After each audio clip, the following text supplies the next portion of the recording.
decreasing sweat production and skin irritation.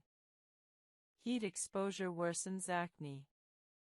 These workers need frequent face cleansing and good ventilation when possible. Outdoor workers, construction, landscaping, etc., experience sun exposure, heat, dirt, and sweat, multiple acne-promoting factors. Aggressive sun protection and sweat management are important. Office workers with high stress loads might experience stress-related acne. Stress management helps. Sports coaches and trainers are often in hot environments with sweat and frequent manual labor. Prevention strategies similar to athletes apply.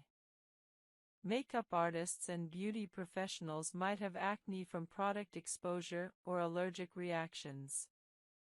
Using quality, non-comedogenic products and maintaining clean equipment helps. Understanding your profession's specific acne-promoting factors allows targeted prevention. Many occupational acne factors can't be eliminated, can't stop wearing masks as healthcare worker, can't avoid heat as chef, but adapting treatments and prevention to account for occupational factors helps maintain clarity. Guide 76, Acne Myths and Misconceptions, Separating Fact from Fiction. Numerous myths about acne cause misinformation and sometimes harm. Understanding common myths helps you avoid misinformation affecting your treatment. Myth: acne results from poor hygiene. Fact: acne isn't caused by dirty skin or poor hygiene. Gentle cleansing is important, but over-cleansing worsens acne. Acne results from follicular occlusion, sebum production, bacteria, and inflammation, not dirty skin. Myth: chocolate causes acne. Fact: chocolate itself doesn't cause acne. However, high-sugar foods, which chocolate often contains, might worsen acne in some individuals through blood sugar and insulin effects. Myth: greasy foods cause acne. Fact: eating fatty foods doesn't directly cause acne through dietary fat transfer to skin. Excess calories from any source might contribute to inflammation and acne, but greasy foods specifically aren't acne-causing. Myth: acne will go away on its own eventually. Fact: some acne improves with age, but many people experience persistent acne requiring treatment. Waiting for spontaneous resolution wastes years. Myth: toothpaste treats acne. Fact: toothpaste isn't appropriate for acne and contains irritating ingredients. While older formulations sometimes contain benzoyl peroxide in tiny amounts, modern toothpastes shouldn't be used on skin. Myth: picking acne helps it heal. Fact: picking worsens acne, spreads bacteria, increases inflammation, and dramatically increases scarring risk. Never pick acne. Myth: sunlight cures acne. Fact: while temporary UV-induced drying might make acne appear better briefly, sun exposure actually worsens acne long-term through inflammation and post-inflammatory hyperpigmentation. Sunscreen is essential, not optional. Myth: all makeup causes acne. Fact: while some makeup clogs pores, many non-comedogenic cosmetics don't worsen acne. Appropriate cosmetic selection allows makeup use without acne worsening. Myth: acne only affects teenagers. Fact: adult acne is extremely common and can be more severe and treatment-resistant than teenage acne.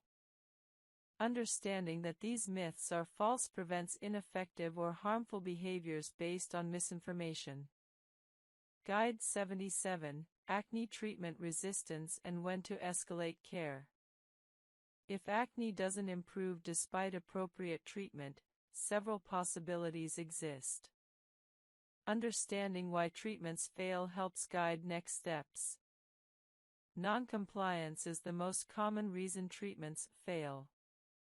Using treatments inconsistently, not using them as directed, or expecting results before adequate trial time has elapsed appears as treatment failure. Ensuring 8 to 12 weeks of consistent use before concluding treatment failed is important. Incorrect treatment selection for your acne type causes apparent treatment failure.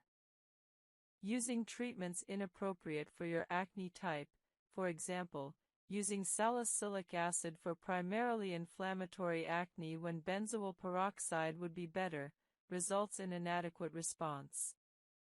Inadequate treatment strength or frequency might result in insufficient improvement. Increasing frequency or concentration, appropriately, not aggressively, sometimes converts inadequate response to good response. Combination of multiple acne factors not addressed by your current treatment might cause inadequate response. Adding treatments targeting different factors improves outcomes. Underlying conditions, PCOS, other endocrine disorders, infections, causing acne might not be addressed by topical treatments. Seeking professional evaluation for underlying causes is appropriate.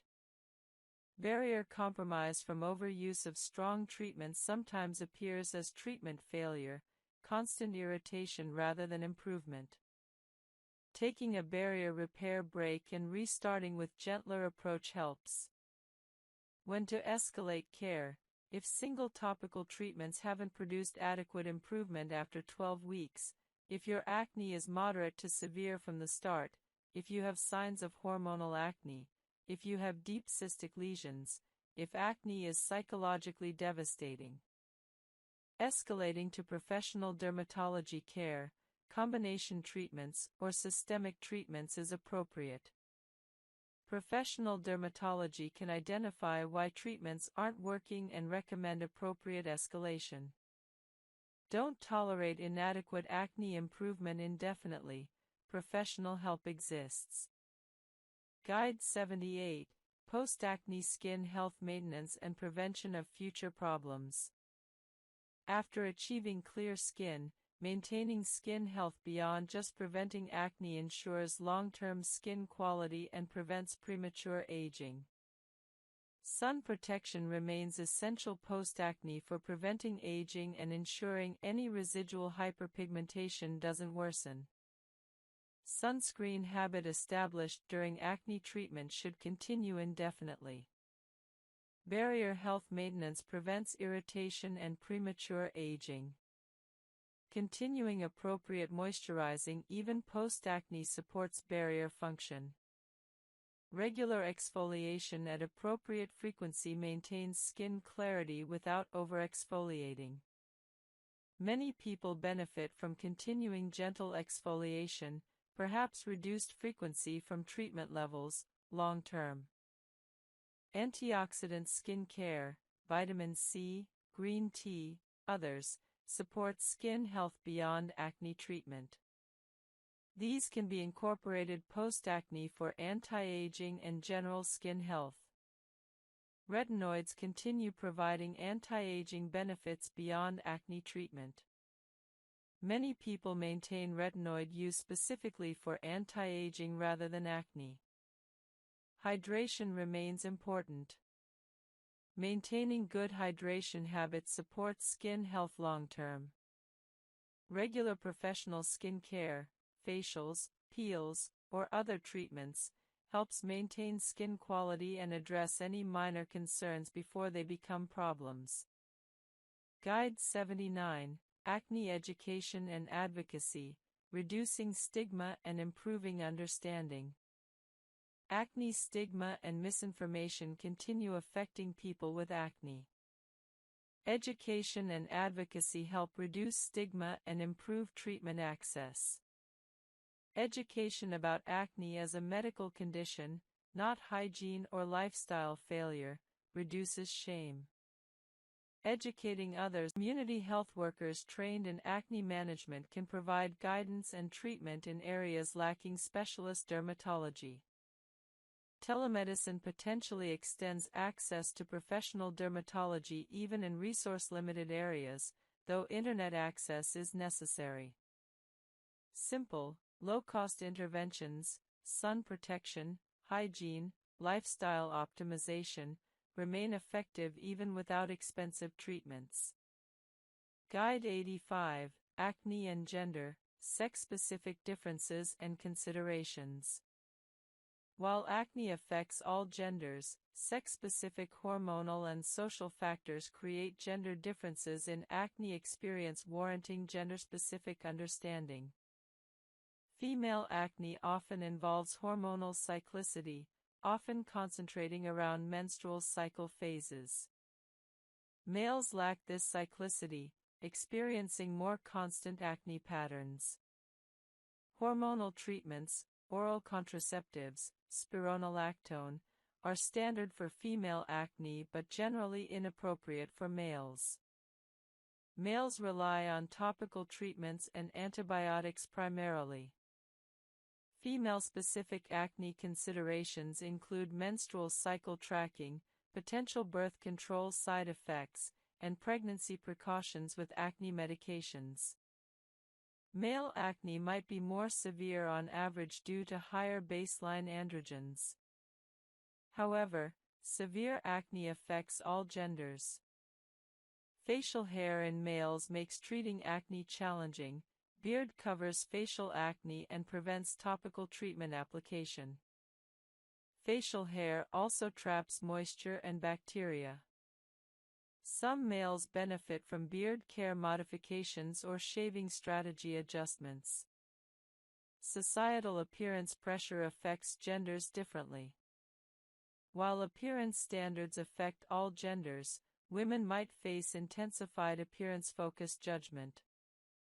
Recognizing gender differences allows appropriate, gender-sensitive treatment approaches. Guide 86, Acne Scarring Prevention During Active Treatment. While scarring is addressed post-acne, prevention during active acne treatment is more effective than treating scars after they form. Preventing deep inflammation, which causes scarring, is paramount. Aggressive acne treatment preventing severe lesions prevents scarring more effectively than treating scars afterward. Avoiding picking, squeezing, or extracting acne is crucial for scarring prevention. This is perhaps the single most important scarring prevention strategy. Treating acne early prevents it from reaching severity levels causing scarring. Early intervention prevents worse scarring than treating established severe acne. Professional acne management, particularly using isotretinoin for severe acne, prevents deep inflammation that causes scarring. Waiting years trying home treatments before seeking professional help allows scarring to occur that could have been prevented. Post-inflammatory hyperpigmentation prevention through sun protection prevents darkening of healing acne that makes scars more visible. Barrier health maintenance during treatment prevents excessive irritation that might promote deeper inflammation and scarring risk. Understanding that scarring prevention is more effective than scar treatment motivates appropriate early intervention for severe acne. Guide 87, Acne and Beauty Standards, Challenging Appearance-Focused Culture. Acne exists within broader cultural beauty standard contexts. Understanding and challenging appearance-focused culture helps reduce acne-related distress. Beauty standards have varied historically and culturally, showing that current standards are culturally constructed, not universal truths. Overemphasis on flawless appearance in media and advertising creates unrealistic expectations. Recognizing that almost everyone has occasional skin imperfections helps maintain perspective. Influencer and celebrity appearance standards are curated through makeup, filtering, professional photography, and often procedures. Comparing yourself to these unrealistic standards damages self-esteem. Diverse beauty standards across cultures show multiple ways to be beautiful. Recognizing beauty beyond clear skin reduces acne's psychological impact. Challenging personal internalized beauty standards, recognizing you can be valuable and attractive with acne, reduces acne-related distress. Supporting others in valuing themselves beyond appearance helps shift culture away from appearance obsession. Advocating for more realistic, inclusive beauty standards in media reduces social pressure perpetuating appearance anxiety. Guide 88, Acne Treatment Adherence and Habit Formation Science. Understanding adherence and habit formation improves your ability to maintain treatment consistency long-term. Habits typically form through repetition. Repeating skincare routines consistently for 2 to 3 months makes them increasingly automatic, reducing conscious effort required. Environmental design supporting habits increases consistency. Placing skincare products visibly, creating dedicated skincare spaces, and removing friction, having products easily accessible, supports adherence. Cue-based habit formation, attaching skincare to existing habits like brushing teeth, increases consistency compared to time-based cues. Remember to do skincare.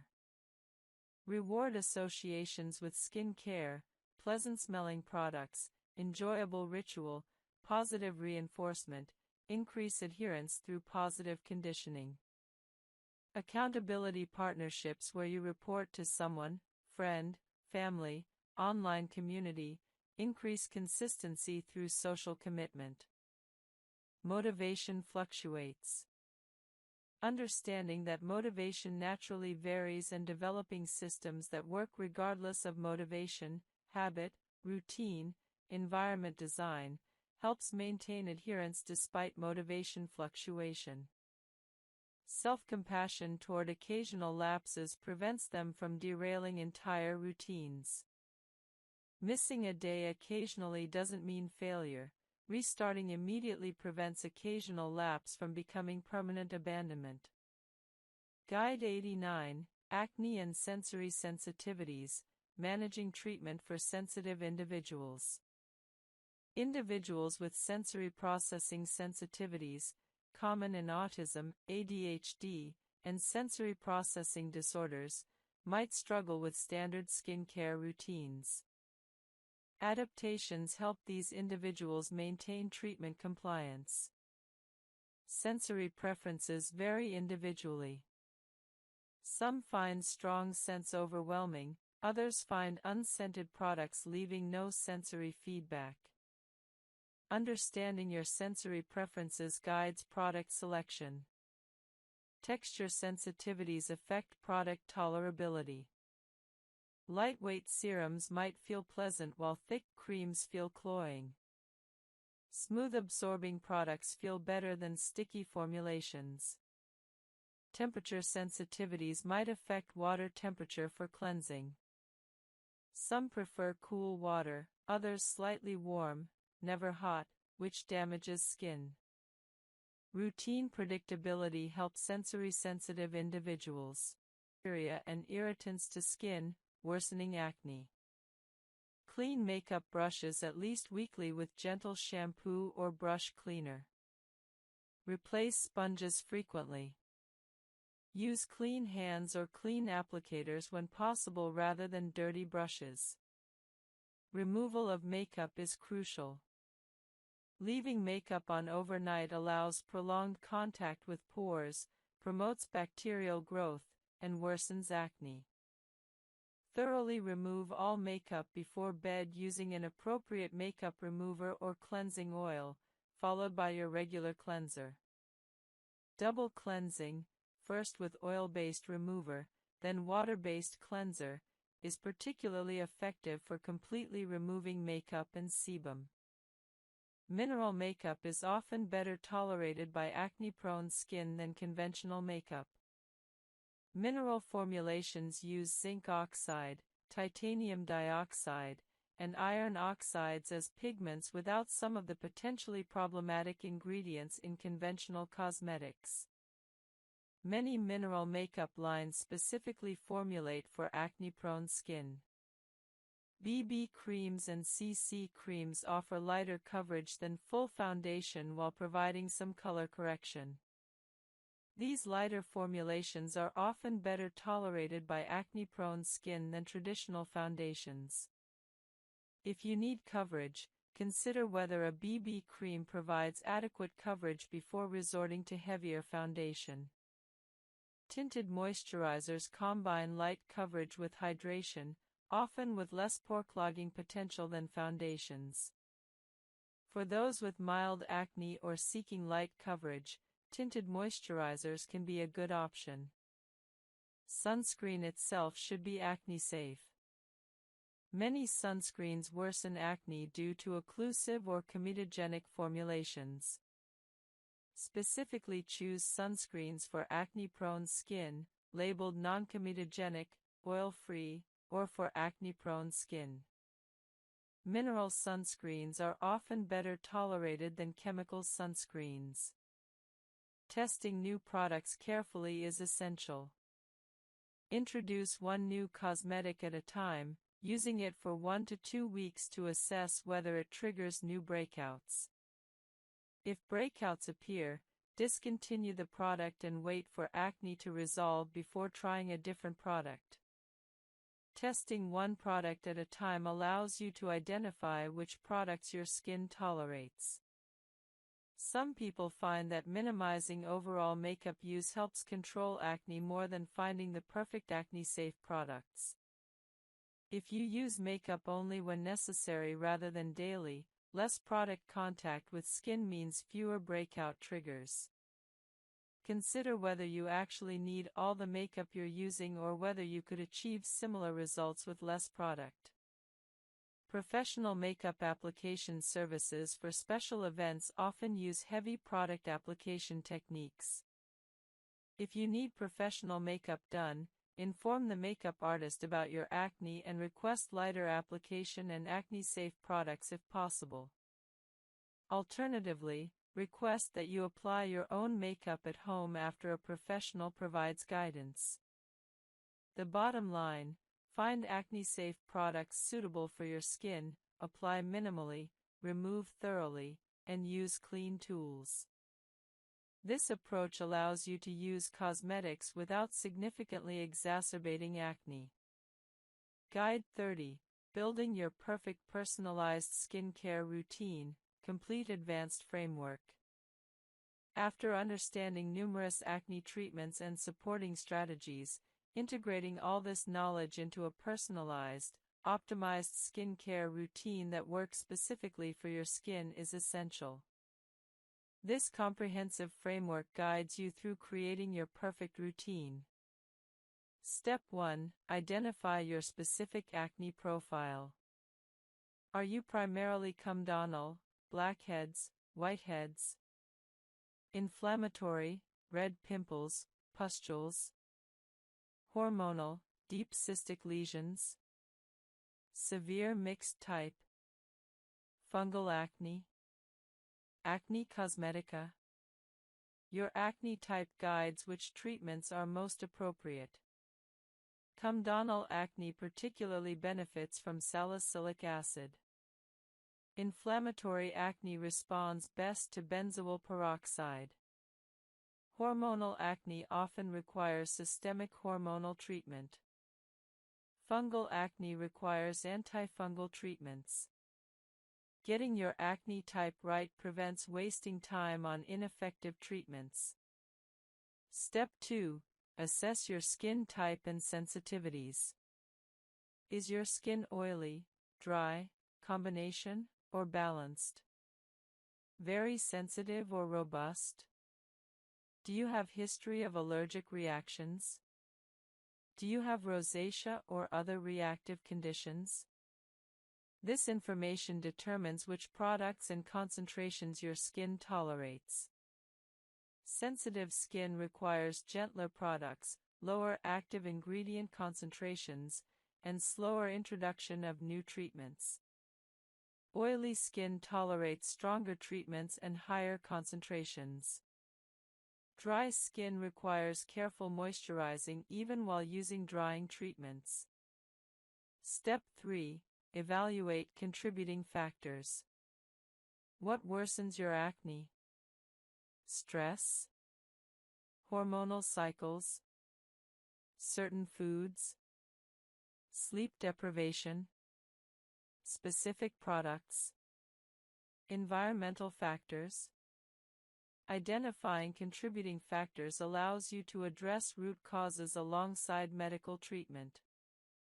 If stress worsens acne, stress management becomes part of your treatment. If hormonal cycles worsen acne, tracking cycles and timing treatment adjustments helps. Step 4. Set realistic timelines and goals. Most acne improves over 8 to 12 weeks of consistent treatment. Severe acne might take 4 to 6 months or longer. Scars fade over 6 to 12 months with appropriate treatment. Setting realistic expectations prevents discouragement from expecting overnight results. Your goal might be clear skin or manageable acne with occasional breakouts, depending on your acne severity. Step 5. Design your morning routine. Start with a gentle cleanser appropriate for your skin type, used with lukewarm water. Follow with optional essences or hydrating toners if desired. Apply any morning actives, perhaps vitamin C serum for antioxidant protection. Apply your morning moisturizer. Finish with SPF 30+ sunscreen. This entire routine should take 5 to 10 minutes. Keep it simple so it's sustainable. Step 6. Design your evening routine. Start with makeup removal if applicable, oil-based cleanser or micellar water. Follow with your evening cleanser. Apply any evening hydrating toners or essences. Apply your primary acne treatment, perhaps salicylic acid or benzoyl peroxide, starting at low frequency, typically 2 to 3 times weekly. After allowing this to dry, wait 10 to 20 minutes, apply your moisturizer. If using retinoids, apply them now, after at least 2 to 3 weeks of tolerance building. Optional, apply occlusive oil or balm as final step if your skin is dry. Step 7. Plan your treatment introduction sequence. Never introduce multiple new treatments simultaneously. Introduce your first active treatment, perhaps salicylic acid, use it 2 to 3 times weekly for 3 to 4 weeks, then reassess. If tolerating well and seeing some improvement, after 4 weeks consider introducing a second active, perhaps benzoyl peroxide on different days/times. Build your routine gradually over 8 to 12 weeks. This patience is rewarded with better long-term results than aggressive starting. Step 8. Plan adjustments based on response. After 8 to 12 weeks of consistent treatment, reassess. Is acne improving? Are side effects manageable? Do you need to increase treatment intensity? Based on your assessment, you might increase frequency of treatments, increase concentration, add another treatment, or make other adjustments. However, only adjust one variable at a time so you know what caused any changes. Step 9. Incorporate lifestyle factors. Alongside your skincare routine, implement dietary changes, reduce sugar, increase antioxidants, perhaps reduce dairy. Prioritize sleep, 7 to 9 hours nightly. Implement stress management, meditation, exercise, or your preferred method. These factors take 4 to 8 weeks to show skin effects but provide significant benefits. Step 10. Plan professional treatments if appropriate.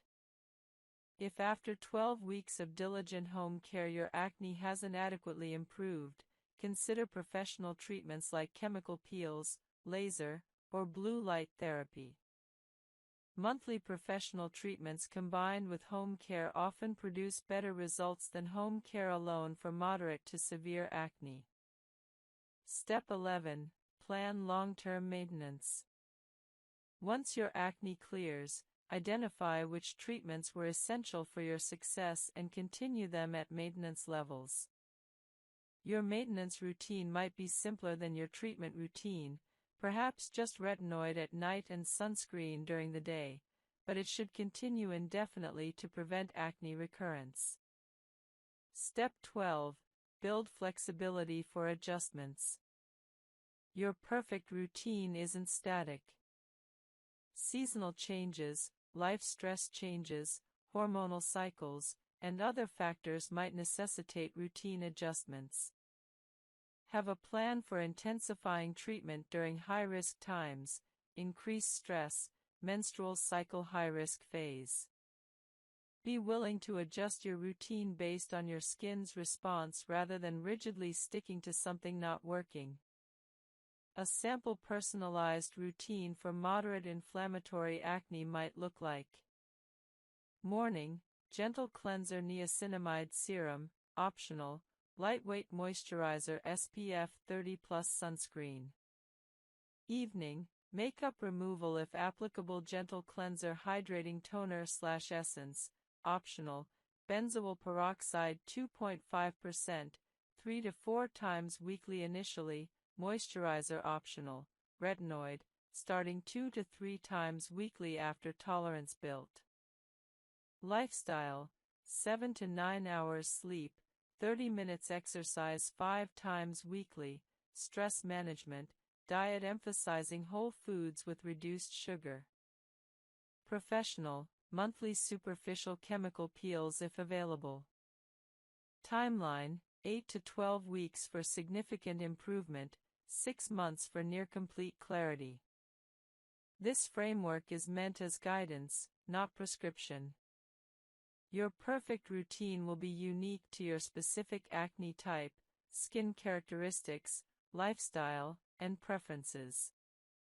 The principle is starting conservatively, progressing gradually, incorporating evidence-based treatments, addressing lifestyle factors, and maintaining long-term consistency.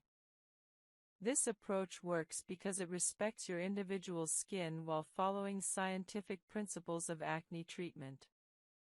Remember, there's no single, best, acne treatment. There's only the best treatment for your individual skin.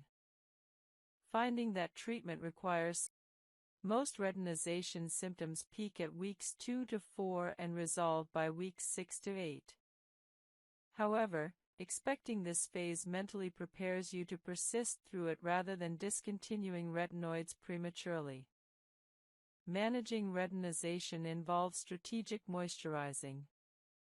The sandwich method, applying retinoid, waiting 20 minutes, applying moisturizer, waiting a few minutes, then applying another thin moisturizer layer, significantly reduces retinization severity while maintaining efficacy.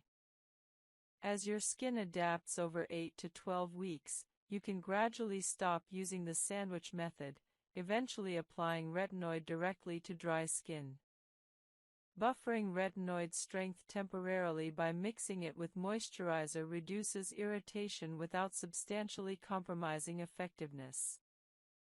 Some experienced retinoid users eventually apply retinoids directly to skin for maximum strength, while others continue using the sandwich method indefinitely because it works well for them. There's no wrong approach. Use whatever maintains your skin health while providing desired results. Niacinamide effectively reduces retinoid irritation. Using niacinamide serum in the morning and retinoid at night doesn't provide the irritation-reducing effect. However, Some evidence suggests applying niacinamide before retinoid, allowing niacinamide to dry, then applying retinoid on top, might reduce irritation slightly. This is controversial, with some experts suggesting niacinamide interferes with retinoid efficacy, while others dispute this. For most people, using niacinamide and retinoid at different times is the safest approach. Ceramide-rich moisturizers particularly well support retinoid use by maintaining barrier health during treatment. Using moisturizers specifically formulated with ceramides, cholesterol, and fatty acids alongside retinoids helps prevent excessive dryness and irritation. Combining retinoids with other actives requires careful sequencing. Retinoids should not be combined with AHAs, BHAs, or vitamin C initially. After 12+ weeks of stable retinoid use, you might carefully introduce another active on different nights. Many experienced users successfully use retinoid nightly and salicylic acid or benzoyl peroxide on alternate mornings, but this requires well-adapted skin. Retinoid stability matters for effectiveness.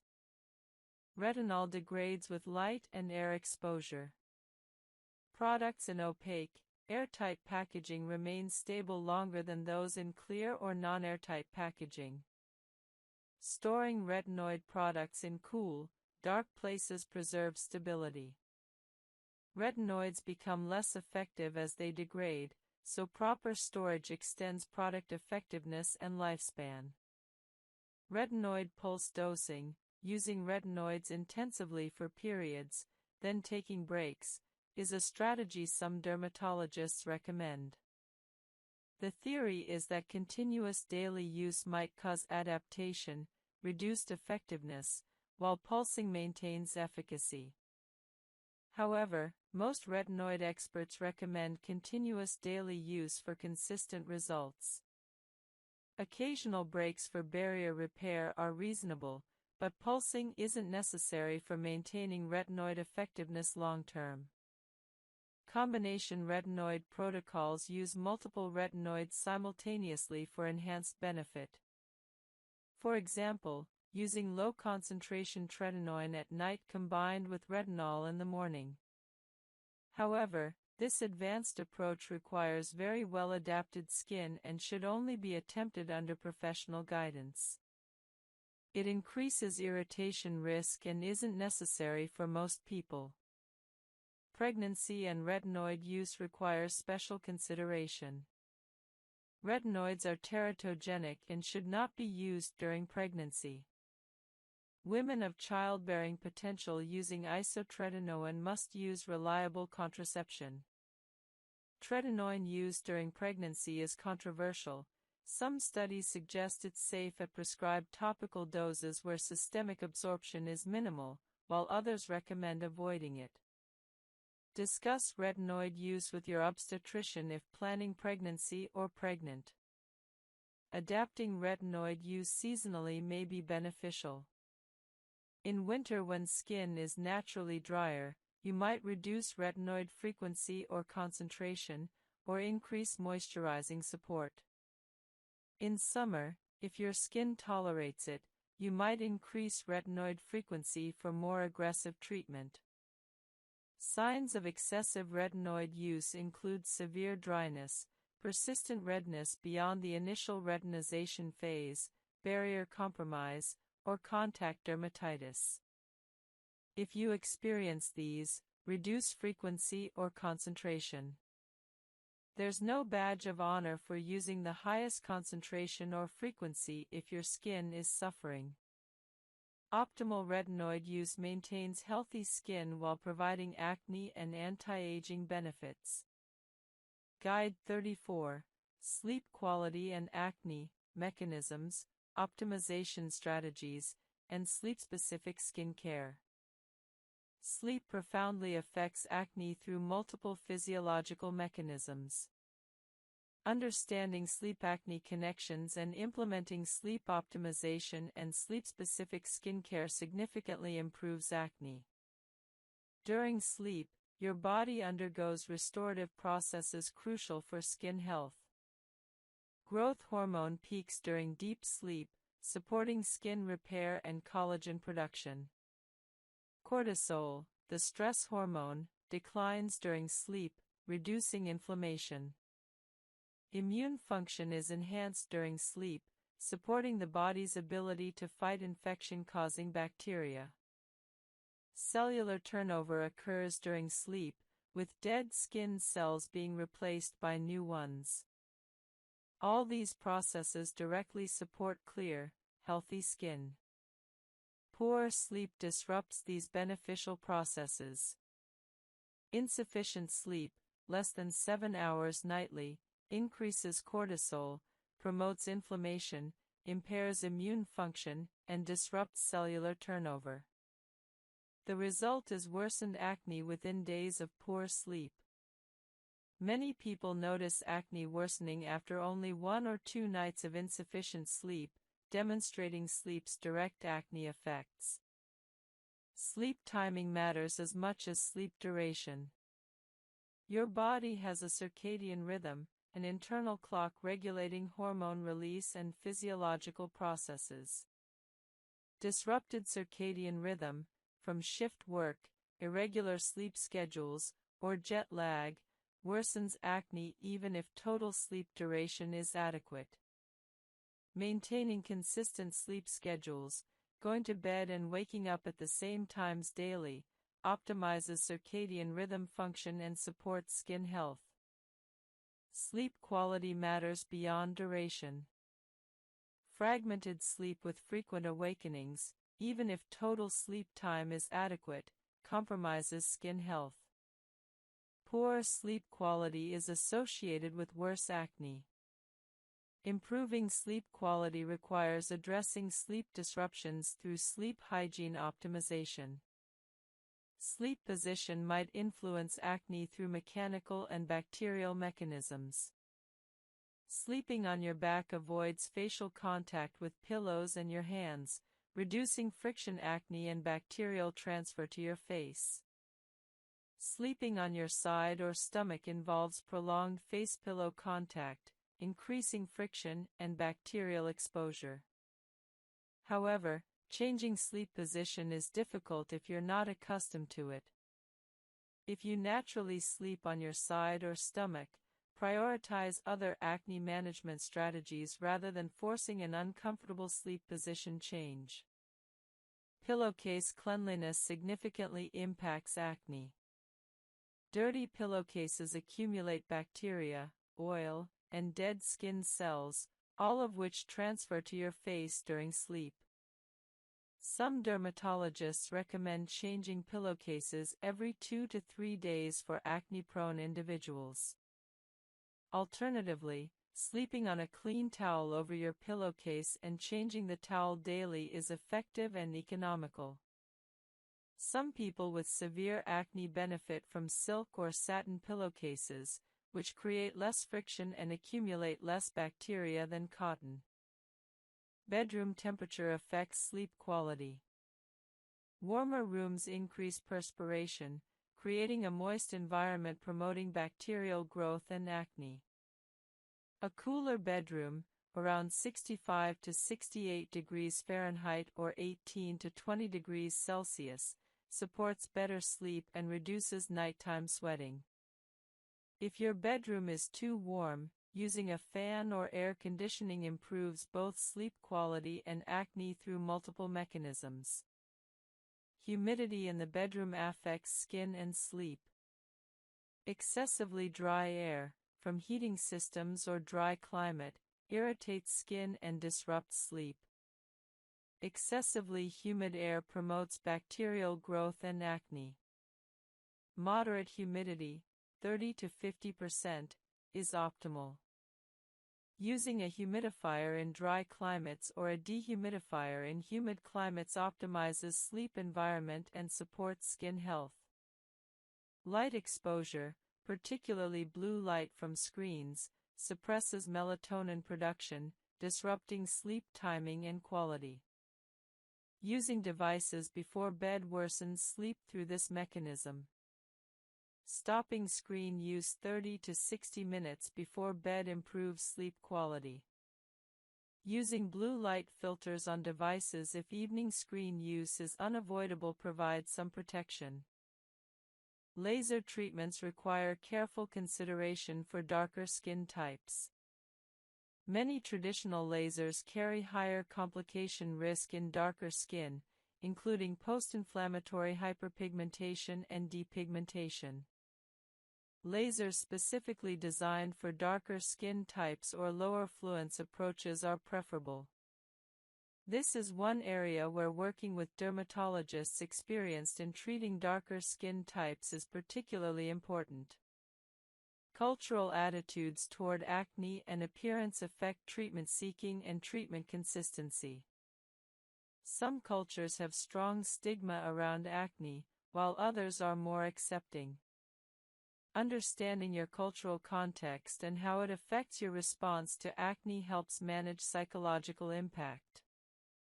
Genetic predisposition to acne varies somewhat across ethnic backgrounds. Some populations have higher acne prevalence, though individual variation is substantial and environmental factors play large roles. 第2幕、裁きの重み。店は、上品な書で、菊と書かれた控えめな木製の看板で姿を現した、菊の花。こう、広しはその入り口の前に立っていた。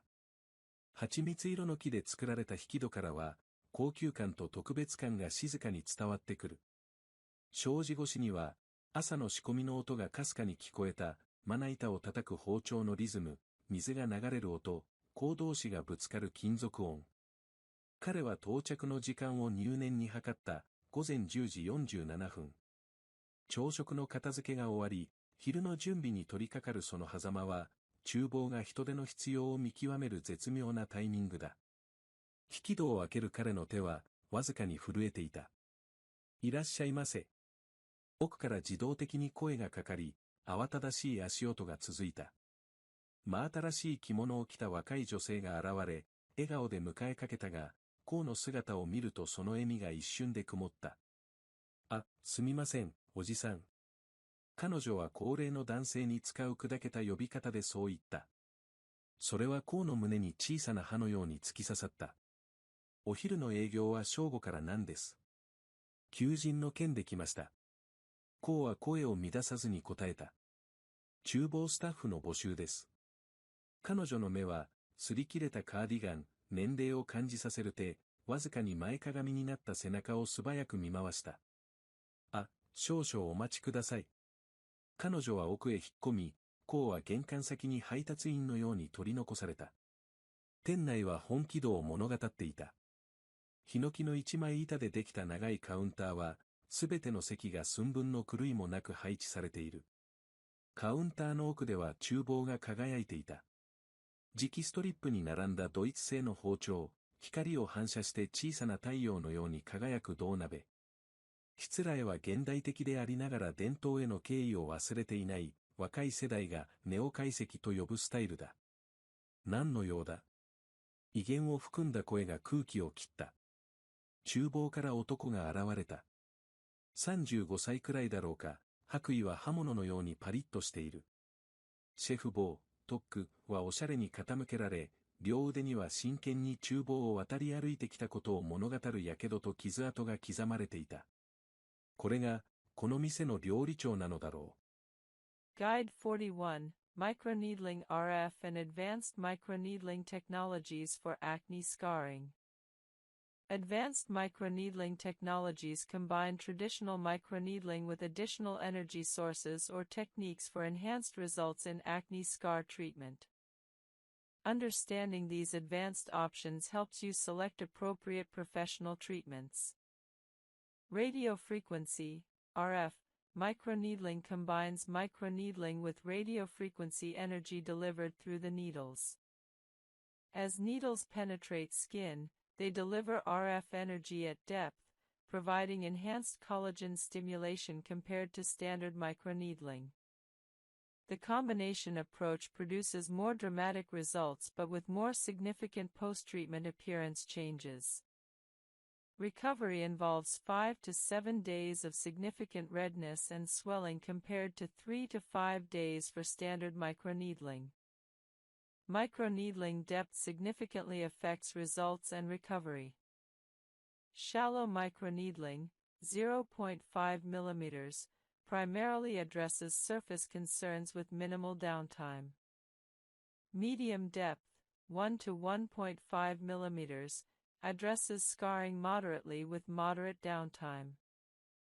Deep microneedling, 2.0 to 2.5 mm, addresses severe scarring most effectively but with significant recovery time and complication risks. Your practitioner determines appropriate depth based on scar severity and recovery tolerance. Fractional microneedling treats portions of skin rather than entire areas, leaving some skin untouched for faster healing. This approach provides good scar improvement with reduced downtime compared to full-face treatment. Multiple sequential treatments spaced 4 to 6 weeks apart provide cumulative improvements superior to single treatments. Most scar improvement appears over 3 to 6 months following each treatment as collagen remodels. Treatment plans typically involve 3 to 6 sessions. Post-treatment care optimizes results. Aggressive sun protection, SPF 50+, daily application, reapplication every 2 hours outdoors, is crucial during recovery. Healing serums with growth factors support skin recovery. Avoiding active ingredients during recovery week allows skin barrier to heal. Resuming actives cautiously after recovery supports ongoing improvement. Combining microneedling with other scar treatments, subcision, fillers, laser, often provide superior results to any single approach. Your dermatologist can recommend appropriate combinations for your specific scars. Guide 42, Emerging Probiotic and Postbiotic Skincare Research. Probiotic and postbiotic skincare represents an emerging frontier addressing acne through microbiome support. Understanding this emerging field helps you evaluate whether these approaches might benefit your skin. Topical probiotics contain live bacteria applied to skin. While the colonization potential of topical probiotics on skin is limited, skin has established microbiota that resists colonization. These products may provide benefit through bacterial metabolites and immune stimulation. Some evidence suggests certain probiotic strains reduce acne severity modestly. Postbiotics are metabolites produced by bacterial fermentation, essentially the waste products of probiotics with bioactive properties. Postbiotic serums contain these metabolites without live bacteria, avoiding stability and colonization concerns of live probiotics. Postbiotics show promise for reducing inflammation and supporting skin barrier. Fermented ingredients, products where plant ingredients have been fermented by beneficial bacteria, provide postbiotic-like benefits. These fermented products often have enhanced stability and penetration compared to non-fermented counterparts. Evidence for probiotics and postbiotics remains emerging rather than definitively proven. While some studies show modest benefits, high-quality large studies are limited. Probiotic and postbiotic skincare can supplement other treatments but shouldn't replace proven acne therapies. Quality matters significantly for probiotic products. High-quality products with documented effective strains are preferable to low-quality options. However, quality doesn't guarantee personal benefit. Guide 43, Artificial Intelligence and Personalized Acne Treatment. Artificial intelligence is beginning to transform dermatology through skin analysis and personalized treatment recommendations. Understanding these tools helps you evaluate whether AI-guided approaches might supplement your dermatology care. Reframing skincare as health maintenance rather than beauty obligation increases motivation for some people. Viewing skincare as caring for your body's largest organ similar to exercising or eating well helps maintain consistency even when acne is controlled. Celebrating milestones and achievements maintains motivation. Reaching certain milestones, 8 weeks of consistent routine, first month of clear skin, mental health professional if psychological distress is severe. Combined medical and psychiatric treatment can be necessary and appropriate for some individuals. The timeline of acne treatment has psychological implications. Understanding that improvements typically take 8 to 12 weeks reduces the despair of not seeing immediate results. Knowing that this is normal rather than treatment failure helps maintain consistency during the early phases when visible improvement hasn't yet occurred. Guide 29, Acne-Safe Cosmetics and Makeup, Products that Don't Trigger Breakouts. For many people with acne, cosmetics worsen breakouts through pore clogging or ingredient irritation. Understanding acne-safe makeup and cosmetics allows you to use cosmetics without exacerbating acne. This is particularly important for those using makeup for confidence or professional purposes. Acne cosmetica specifically refers to acne triggered or worsened by cosmetic products. This condition differs from acne triggered by other factors, it's purely product-induced. Recognizing whether your acne is acne cosmetica helps you address the root cause, stopping or switching the cosmetic product.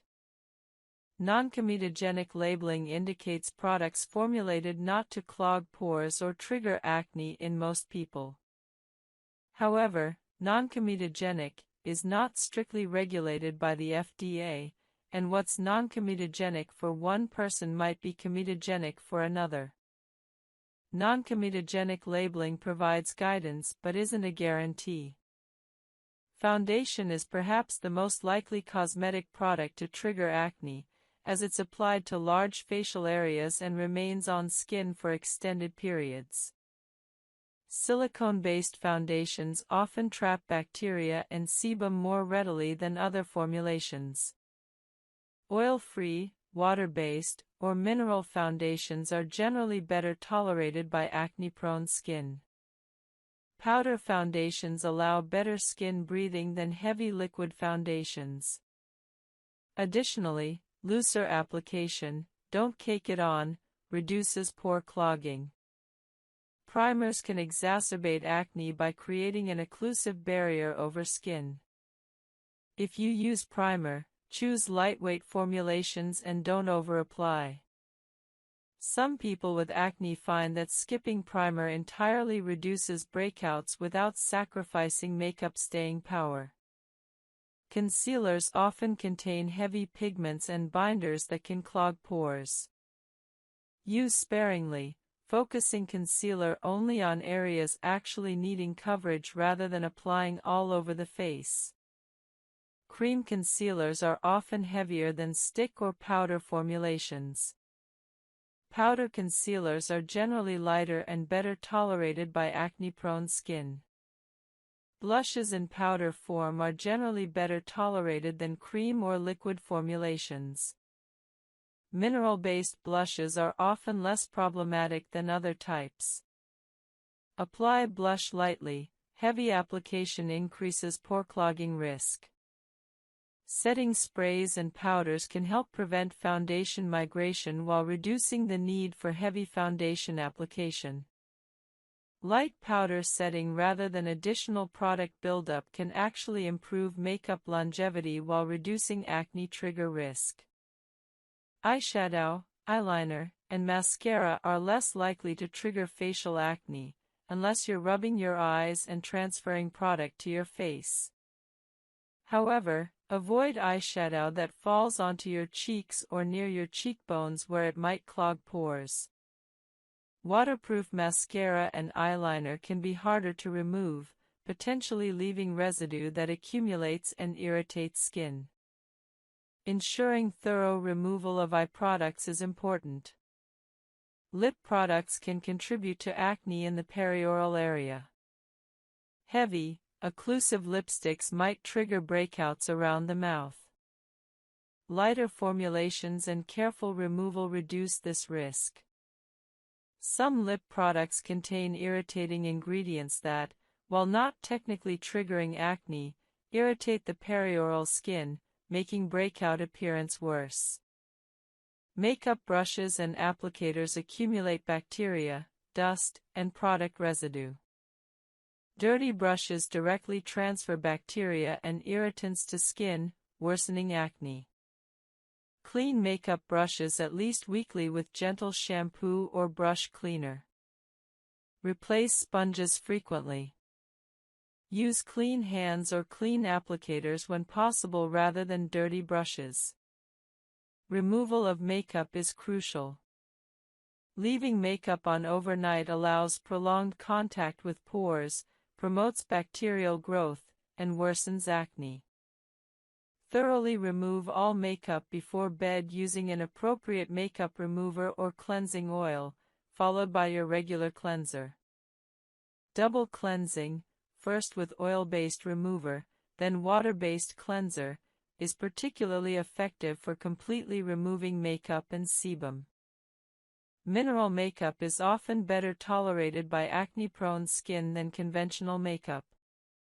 Mineral formulations use zinc oxide, titanium dioxide, and iron oxides as pigments without some of the potentially problematic ingredients in conventional cosmetics. Many mineral makeup lines specifically formulate for acne-prone skin. BB creams and CC creams offer lighter coverage than full foundation while providing some color correction. These lighter formulations are often better tolerated by acne-prone skin than traditional foundations. If you need coverage, consider whether a BB cream provides adequate coverage before resorting to heavier foundation. Tinted moisturizers combine light coverage with hydration, often with less pore clogging potential than foundations. For those with mild acne or seeking light coverage, tinted moisturizers can be a good option. Sunscreen itself should be acne-safe. Many sunscreens worsen acne due to occlusive or comedogenic formulations. Specifically choose sunscreens for acne-prone skin, labeled non-comedogenic, oil-free, or for acne-prone skin. Mineral sunscreens are often better tolerated than chemical sunscreens. Testing new products carefully is essential. Introduce one new cosmetic at a time, using it for 1 to 2 weeks to assess whether it triggers new breakouts. If breakouts appear, discontinue the product and wait for acne to resolve before trying a different product. Testing one product at a time allows you to identify which products your skin tolerates. Some people find that minimizing overall makeup use helps control acne more than finding the perfect acne-safe products. If you use makeup only when necessary rather than daily, less product contact with skin means fewer breakout triggers. Consider whether you actually need all the makeup you're using or whether you could achieve similar results with less product. Professional makeup application services for special events often use heavy product application techniques. If you need professional makeup done, inform the makeup artist about your acne and request lighter application and acne-safe products if possible. Alternatively, request that you apply your own makeup at home after a professional provides guidance. The bottom line: find acne-safe products suitable for your skin, apply minimally, remove thoroughly, and use clean tools. This approach allows you to use cosmetics without significantly exacerbating acne. Guide 30. Building your perfect personalized skincare routine. Complete advanced framework. After understanding numerous acne treatments and supporting strategies, integrating all this knowledge into a personalized, optimized skincare routine that works specifically for your skin is essential. This comprehensive framework guides you through creating your perfect routine. Step 1. Identify your specific acne profile.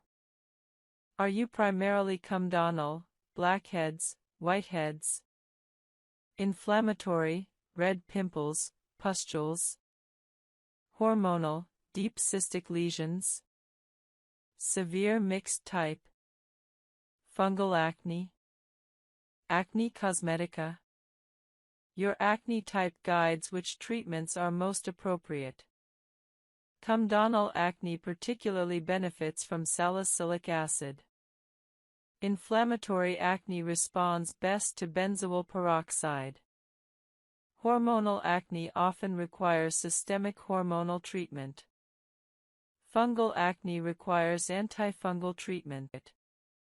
Recurrent acne after previous isotretinoin course might be retreated with isotretinoin, though some dermatologists reserve retreatment for specific circumstances. The process of obtaining isotretinoin involves consultation with a dermatologist willing to prescribe it, understanding all requirements and side effects, baseline laboratory testing, and enrollment in iPledge. For women, establishing contraception plan is necessary. Once established on isotretinoin, compliance with monthly visits and laboratory tests is mandatory. Noncompliance results in treatment discontinuation. Cost is a consideration. Isotretinoin itself is relatively inexpensive. The original brand Accutane is expensive, but generic isotretinoin is affordable. However, the required monthly visits and laboratory tests add significant cost. Insurance typically covers isotretinoin for severe acne, but coverage varies. Discussing cost with your dermatologist before starting is important. Results from isotretinoin are remarkable. Most patients experience dramatic acne improvement within 1 to 2 months, with near-complete clearance by 3 to 4 months. The persistence of results years after treatment completion is what makes isotretinoin special. Most other treatments require ongoing use for results to persist. Post-isotretinoin skin care involves using gentle products, as skin is often more sensitive after treatment. Many patients can use minimal skin care after isotretinoin, though some benefit from occasional retinoid maintenance to prevent any acne recurrence.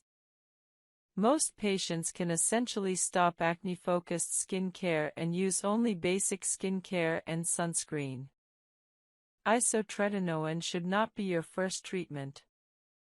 Attempting appropriate topical treatments, salicylic acid, benzoyl peroxide, retinoids, and potentially oral antibiotics for several months should precede isotretinoin consideration. However, if you have severe acne causing scarring risk or significant distress, don't suffer for years without considering isotretinoin. Discuss it with your dermatologist if you have severe, resistant acne. Guide 22. Oral antibiotics for acne, types, mechanisms, resistance, and long-term management. Oral antibiotics have been acne treatment staples for decades, effectively controlling moderate to severe inflammatory acne. Understanding antibiotic options, their effectiveness, the critical issue of antibiotic resistance, and appropriate usage patterns is essential for optimal acne treatment. Oral antibiotics treat acne through multiple mechanisms. First, they kill Cutibacterium acnes bacteria, reducing bacterial colonization in follicles. Second, at acne-treating doses, they have significant anti-inflammatory effects beyond their antibacterial properties. Third, they can reduce lipase production, an enzyme that increases sebum irritancy, decreasing acne inflammation. The combination of these effects makes antibiotics highly effective for inflammatory acne. Doxycycline is the most commonly prescribed oral antibiotic for acne. It's effective, relatively inexpensive, and generally well tolerated.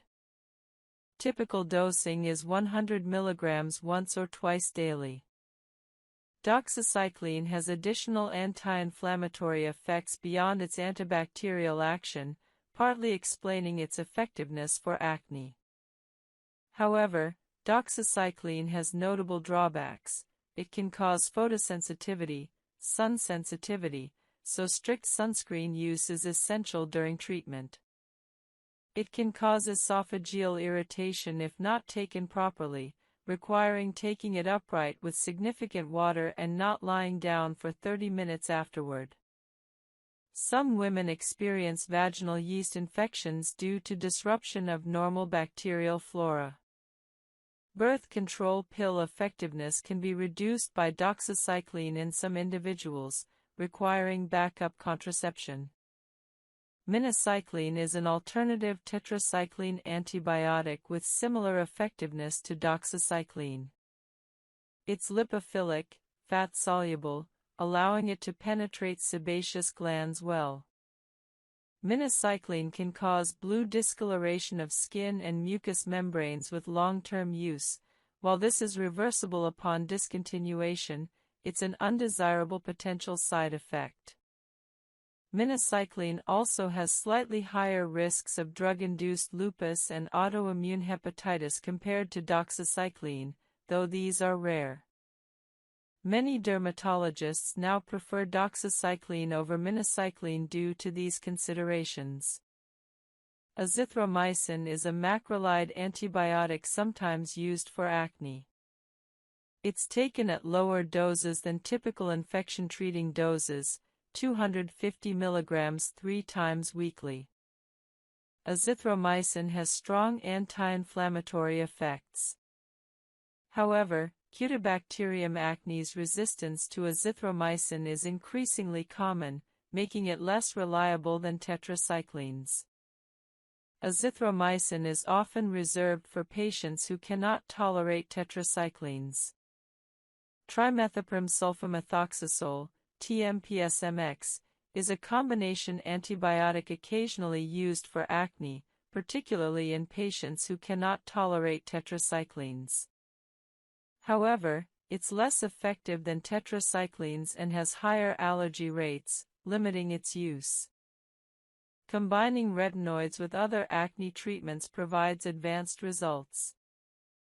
After retinoid tolerance is established, typically 8 to 12 weeks, carefully introducing benzoyl peroxide on different days, perhaps retinoid at night, benzoyl peroxide in the morning or on different evenings, can enhance overall acne control. However, this requires careful management. Combining retinoids with strong treatments too early in the process causes excessive irritation. Wait until you're using retinoids nightly without significant irritation before attempting combination with benzoyl peroxide. Combining salicylic acid with retinoids requires similar caution. Both are exfoliating and somewhat irritating, so combining them immediately is unwise. After 8 to 12 weeks of stable retinoid use with good tolerance, you might use salicylic acid cleanser in the morning and retinoid at night. The salicylic acid provides daytime exfoliation and sebum control, while retinoid provides nighttime cellular turnover and anti-inflammatory benefits. Oral antibiotics plus retinoids represent an advanced combination for moderate inflammatory acne. The antibiotic controls bacterial inflammation while the retinoid addresses cellular turnover and sebaceous gland normalization. This combination is particularly effective for acne resistant to topical treatments alone. However, careful introduction is necessary. If possible, allow 4 to 8 weeks of antibiotic therapy before introducing retinoids, then start retinoids at low frequency and concentration. Hormonal treatments combined with topical treatments represent a synergistic approach for hormonal acne in women. Oral contraceptives or spironolactone address the hormonal root cause, while topical treatments manage surface acne manifestations. This combination often provides superior results to either approach alone. For example, a woman might be on spironolactone plus doxycycline plus benzoyl peroxide, addressing hormone regulation, bacterial factors, and inflammation simultaneously. Chemical peels combined with home treatments provide enhanced results. Monthly superficial chemical peels combined with daily topical acne treatments provide more dramatic results than either approach alone. The chemical peel removes surface impurities and promotes cellular turnover, while daily treatments maintain and enhance the peeling results. Vitamin C plus niacinamide represents a complementary antioxidant combination that doesn't directly treat acne but provides skin-supportive benefits. Both are non-irritating and well-tolerated together.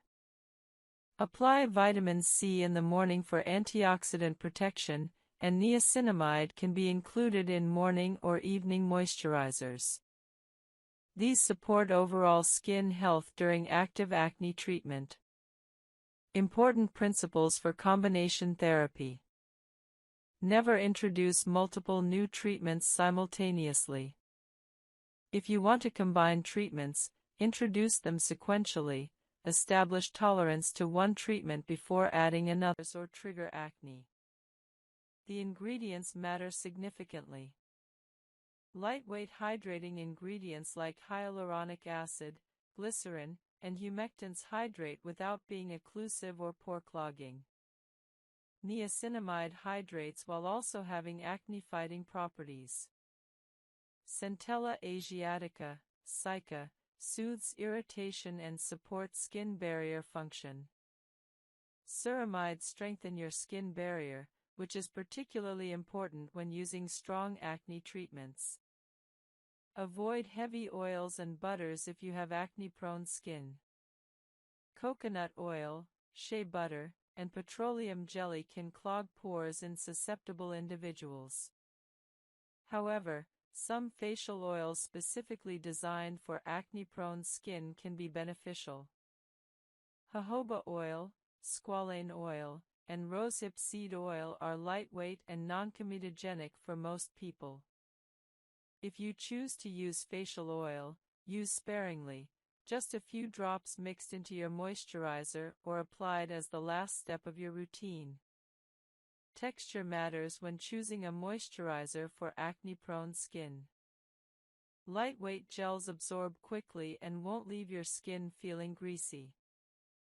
Hydrating lotions provide more hydration than gels while still being lightweight. Creams are heavier but may be necessary during winter or if your skin is severely dry from acne treatments. Everyone's needs are different. Experiment to find what works for you. Application technique is important. Apply moisturizer to slightly damp skin immediately after cleansing or applying treatments. This allows the moisturizer to lock in hydration from the water on your skin. Use about a quarter-sized amount for your entire face. Warm it between your palms, then gently press it into your skin using your fingertips. Don't rub or massage aggressively, as this can irritate acne lesions. Daytime and nighttime moisturizing might differ. During the day, use a lightweight gel or lotion moisturizer that won't make your skin feel greasy under makeup or throughout the day. Many people use a sunscreen as their daytime moisturizer since sunscreen provides hydration and protection simultaneously.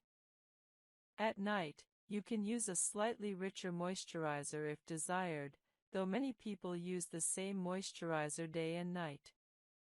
If your skin is very dry from acne treatments, you might use the layering or sandwich method. Apply your treatment, retinoid, benzoyl peroxide, salicylic acid, wait 20 minutes, apply moisturizer, wait a few minutes, then apply another thin layer of moisturizer. This significantly reduces irritation and dryness while maintaining treatment efficacy. In winter or dry climates, increase moisturizing frequency or richness. You might apply moisturizer twice daily or use a richer nighttime formula. Some people add a facial oil, just a few drops, over their moisturizer for extra hydration during very dry periods. In summer or humid climates, you might reduce moisturizer richness, using only a lightweight gel. If your skin is extremely oily and acne-prone, you might feel you don't need moisturizer. However, most very oily skin is actually dehydrated. The skin is overproducing oil to compensate for internal dehydration. Using a lightweight hydrating moisturizer often actually reduces oil production by satisfying your skin's hydration needs.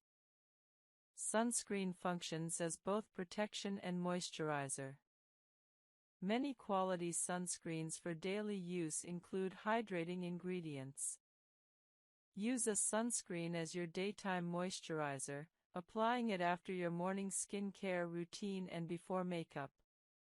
Reapply every 2 hours if you'll be in the sun, or use a sunscreen powder for convenient reapplication over makeup. Hydrating masks once or twice weekly provide intense hydration, supplementing your regular moisturizer. Sheet masks or cream masks with hydrating ingredients like hyaluronic acid, glycerin, or honey can be applied for 10 to 20 minutes, then removed. This boosts hydration without requiring daily changes to your routine. It's possible to over-moisturize. Applying excessive amounts or using too rich formulas can clog pores and worsen acne. Use appropriate amounts, about quarter-sized for your face, and choose formulations suitable for your skin type. If your acne worsens after starting a new moisturizer, discontinue it and try a different product rather than assuming moisturizer itself is the problem. Guide 11. Sun Protection and UV Damage Prevention for Acne-Prone and Treated Skin. Sun protection is non-negotiable for anyone with acne or using acne treatments, yet it's frequently neglected. Understanding UV damage, sunscreen types, and proper application is essential for protecting your skin from damage while treating acne. UV radiation from the sun damages skin through multiple mechanisms. UVB rays cause sunburn and skin cancer.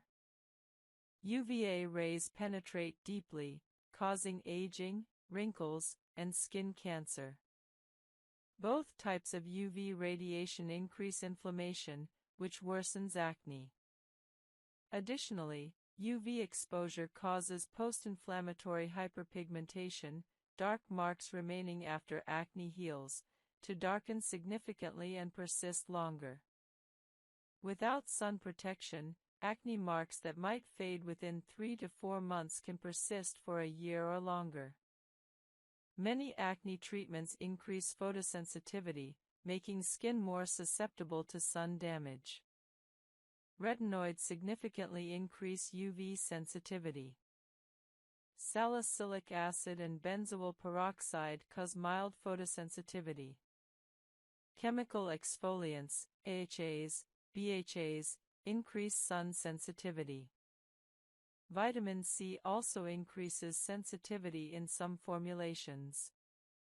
Using any of these treatments without sun protection significantly increases sun damage risk and post-inflammatory hyperpigmentation.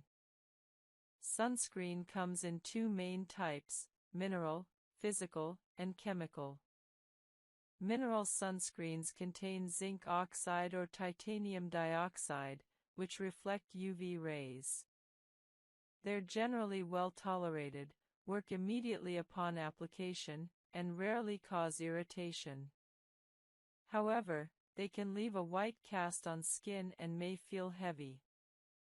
Chemical sunscreens contain organic compounds that absorb UV rays and convert them to heat.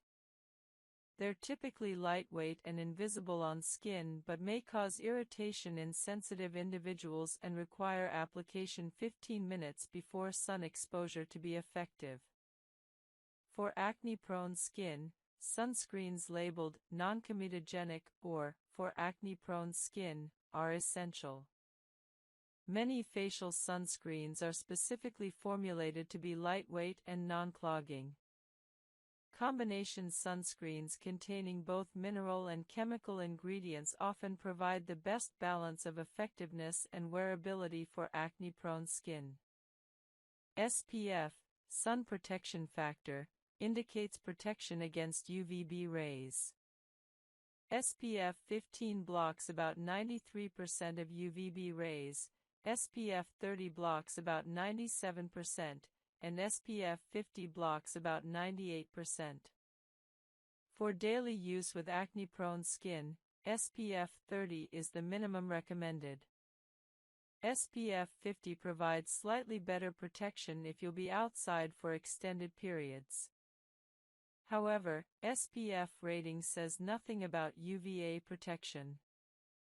Ensure your sunscreen is broad spectrum, protecting against both UVA and UVB rays. Proper sunscreen application is crucial. Most people don't apply enough. You should use about 1/4 teaspoon, 5 milliliters, for your entire face. Many people use far less, reducing actual protection significantly. Warm the sunscreen between your palms and gently press it into your skin. Apply it as the final step of your morning skincare routine, before makeup if you wear it. Daily sunscreen application. Guide 22, Oral Antibiotics for Acne, Types, Mechanisms, Resistance, and Long-Term Management.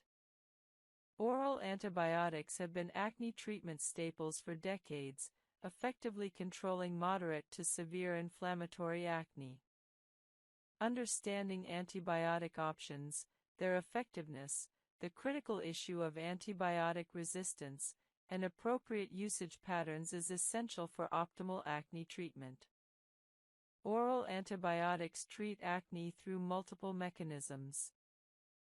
First, they kill Cutibacterium acnes bacteria, reducing bacterial colonization in follicles.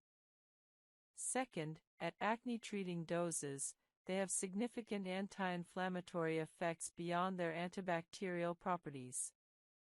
Third, they can reduce lipase production, an enzyme that increases sebum irritancy, decreasing acne inflammation. The combination of these effects makes antibiotics highly effective for inflammatory acne. Doxycycline is the most commonly prescribed oral antibiotic for acne. It's effective, relatively inexpensive, and generally well tolerated. Typical dosing is 100 mg once or twice daily. Doxycycline has additional anti-inflammatory effects beyond its antibacterial action, partly explaining its effectiveness for acne. However, doxycycline has notable drawbacks. It can cause photosensitivity, sun sensitivity, so strict sunscreen use is essential during treatment. It can cause esophageal irritation if not taken properly, requiring taking it upright with significant water and not lying down for 30 minutes afterward. Some women experience vaginal yeast infections due to disruption of normal bacterial flora. Birth control pill effectiveness can be reduced by doxycycline in some individuals, requiring backup contraception. Minocycline is an alternative tetracycline antibiotic with similar effectiveness to doxycycline. It's lipophilic, fat-soluble, allowing it to penetrate sebaceous glands well. Minocycline can cause blue discoloration of skin and mucous membranes with long-term use. While this is reversible upon discontinuation, it's an undesirable potential side effect. Minocycline also has slightly higher risks of drug-induced lupus and autoimmune hepatitis compared to doxycycline, though these are rare. Many dermatologists now prefer doxycycline over minocycline due to these considerations. Azithromycin is a macrolide antibiotic sometimes used for acne. It's taken at lower doses than typical infection-treating doses, 250 mg 3 times weekly. Azithromycin has strong anti-inflammatory effects. However, Cutibacterium acnes resistance to azithromycin is increasingly common, making it less reliable than tetracyclines. Azithromycin is often reserved for patients who cannot tolerate tetracyclines. Trimethoprim sulfamethoxazole, TMPSMX, is a combination antibiotic occasionally used for acne, particularly in patients who cannot tolerate tetracyclines. However, it's less effective than tetracyclines and has higher allergy rates, limiting its use. Combining retinoids with other acne treatments provides advanced results. After retinoid tolerance is established, typically 8 to 12 weeks, carefully introducing benzoyl peroxide on different days, perhaps retinoid at night, benzoyl peroxide in the morning or on different evenings, can enhance overall acne control. However, this requires careful management. Combining retinoids with strong treatments too early in the process causes excessive irritation. Wait until you're using retinoids nightly without significant irritation before attempting combination with benzoyl peroxide. Combining salicylic acid with retinoids requires similar caution.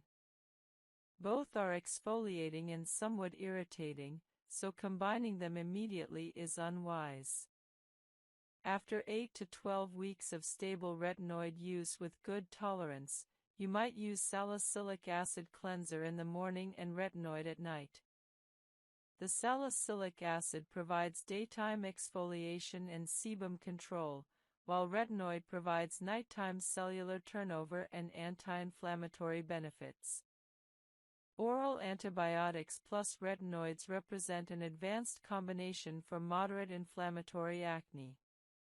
The antibiotic controls bacterial inflammation while the retinoid addresses cellular turnover and sebaceous gland normalization. This combination is particularly effective for acne resistant to topical treatments alone. However, careful introduction is necessary. If possible, allow 4 to 8 weeks of antibiotic therapy before introducing retinoids, then start retinoids at low frequency and concentration. Hormonal treatments combined with topical treatments represent a synergistic approach for hormonal acne in women. Oral contraceptives or spironolactone address the hormonal root cause, while topical treatments manage surface acne manifestations. This combination often provides superior results to either approach alone. For example, a woman might be on spironolactone plus doxycycline plus benzoyl peroxide, addressing hormone regulation, bacterial factors, and inflammation simultaneously. Chemical peels combined with home treatments provide enhanced results. Monthly superficial chemical peels combined with daily topical acne treatments provide more dramatic results than either approach alone. The chemical peel removes surface impurities and promotes cellular turnover, while daily treatments maintain and enhance the peeling results. Vitamin C plus niacinamide represents a complementary antioxidant combination that doesn't directly treat acne but provides skin-supportive benefits. Both are non-irritating and well tolerated together. Apply vitamin C in the morning for antioxidant protection, and niacinamide can be included in morning or evening moisturizers. These support overall skin health during active acne treatment. Important principles for combination therapy. Never introduce multiple new treatments simultaneously. If you want to combine treatments, introduce them sequentially. Establish tolerance to one treatment before adding another. For example, establish stable benzoyl peroxide use for 4 weeks before adding salicylic acid to your routine. Use complementary treatments on different parts of your routine when possible. For example, use salicylic acid cleanser in the morning, brief contact, mild treatment, and benzoyl peroxide leave-on at night, extended contact, potentially more irritating. This separation minimizes cumulative irritation. Monitor for excessive irritation. If combining treatments causes significant redness, dryness, peeling, or sensitivity beyond what either treatment alone causes, reduce frequency of one or both treatments. You can use both treatments but at lower frequencies. For example, benzoyl peroxide once daily instead of twice daily, or salicylic acid 2 to 3 times weekly instead of daily. The sandwich method reduces irritation when combining treatments. Apply your first treatment, perhaps benzoyl peroxide, wait 20 minutes, apply moisturizer, then apply your second treatment, perhaps retinoid. This dilutes treatment somewhat and reduces irritation while maintaining efficacy. Some combinations should be avoided or approached cautiously. Vitamin C and benzoyl peroxide together can reduce vitamin C effectiveness, so apply these at different times. Retinoids and strong chemical exfoliants used on the same evening can cause excessive irritation. Separate these if combining. Benzoyl peroxide with niacinamide is generally fine, though separating them, benzoyl peroxide at night, niacinamide in morning moisturizer, is easier. Assessment of combination therapy effectiveness requires patience. Most people need 8 to 12 weeks of consistent combination therapy to determine if it's working well. Acne doesn't improve overnight. Allow adequate time for evaluation. Adjusting combinations based on response is important. If one component seems essential while another isn't providing obvious benefit, you might discontinue the less beneficial component. Conversely, if you're experiencing insufficient improvement, you might increase one component's frequency or concentration, or add an additional treatment, perhaps adding retinoid to an existing benzoyl peroxide and salicylic acid combination. Professional guidance is valuable when considering combination therapy for severe acne. Your dermatologist can recommend appropriate combinations, warn about potential interactions, and guide introduction sequencing. Don't hesitate to discuss combination therapy approaches with your dermatologist. Guide 24, Understanding and Managing Fungal Acne, Malassezia folliculitis. Fungal acne, more accurately called Malassezia folliculitis or Pityrosporum folliculitis, is often misdiagnosed as bacterial acne. This condition presents similarly to acne but results from yeast overgrowth rather than bacterial infection, requiring different treatment approaches. Understanding this condition prevents prolonged ineffective treatment with standard acne medications. Malassezia is a naturally occurring yeast on human skin.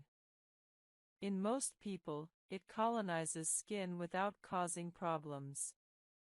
However, in some individuals, conditions favor Malassezia overgrowth, leading to follicle inflammation and fungal acne appearance. Unlike bacterial acne caused by Cutibacterium acnes, Fungal acne results from yeast proliferation.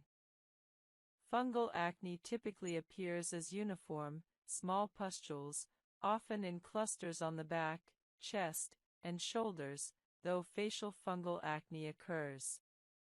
The pustules are often quite uniform in size and appearance, less variable than typical bacterial acne. Fungal acne is often very itchy or uncomfortable, more so than typical acne. It often appears or worsens after antibiotic courses, as antibiotic elimination of competing bacteria allows malassezia to proliferate unopposed. Several factors promote malassezia overgrowth. Warm, humid environments favor yeast growth, explaining why fungal acne often worsens in summer or in humid climates. Excessive sweating creates favorable conditions. Wearing tight, non-breathable clothing traps moisture and heat, promoting yeast overgrowth. Immunosuppression or diabetes can promote yeast overgrowth. Recent antibiotic courses allow malassezia to proliferate. Oil-based products and heavy moisturizers can promote yeast growth in susceptible individuals. Diagnosing fungal acne requires suspicion.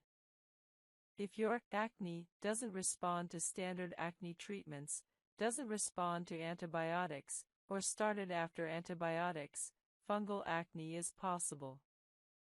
Your dermatologist can perform a KOH, potassium hydroxide, preparation or fungal culture to confirm malassezia, though clinical diagnosis is often sufficient.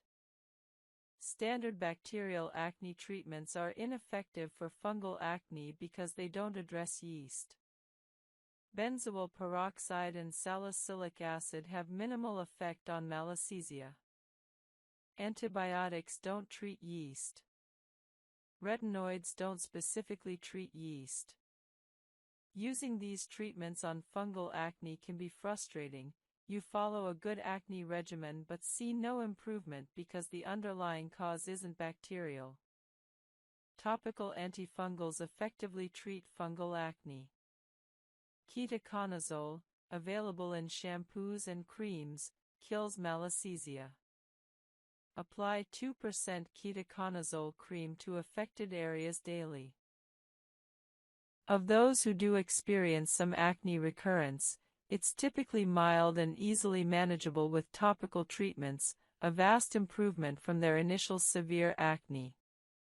Isotretinoin's effectiveness is why it's considered the gold standard for severe acne. The trade-off of potential side effects is justifiable when dealing with acne severe enough to cause permanent scarring or significant psychological distress. However, isotretinoin is teratogenic, meaning it causes severe birth defects if taken during pregnancy. This is the primary reason for its strict regulation and monitoring requirements. Any woman of childbearing age must use 2 reliable contraception methods while on isotretinoin and for 1 month after stopping. Monthly pregnancy tests are mandatory. This requirement, while burdensome, has made isotretinoin a reasonably safe option when guidelines are followed. Isotretinoin requires enrollment in the iPledge program in the United States. This program mandates monthly office visits, monthly laboratory tests, and strict documentation of contraception use for women. Prescribers must be registered, pharmacies must be registered, and patients must comply with all requirements.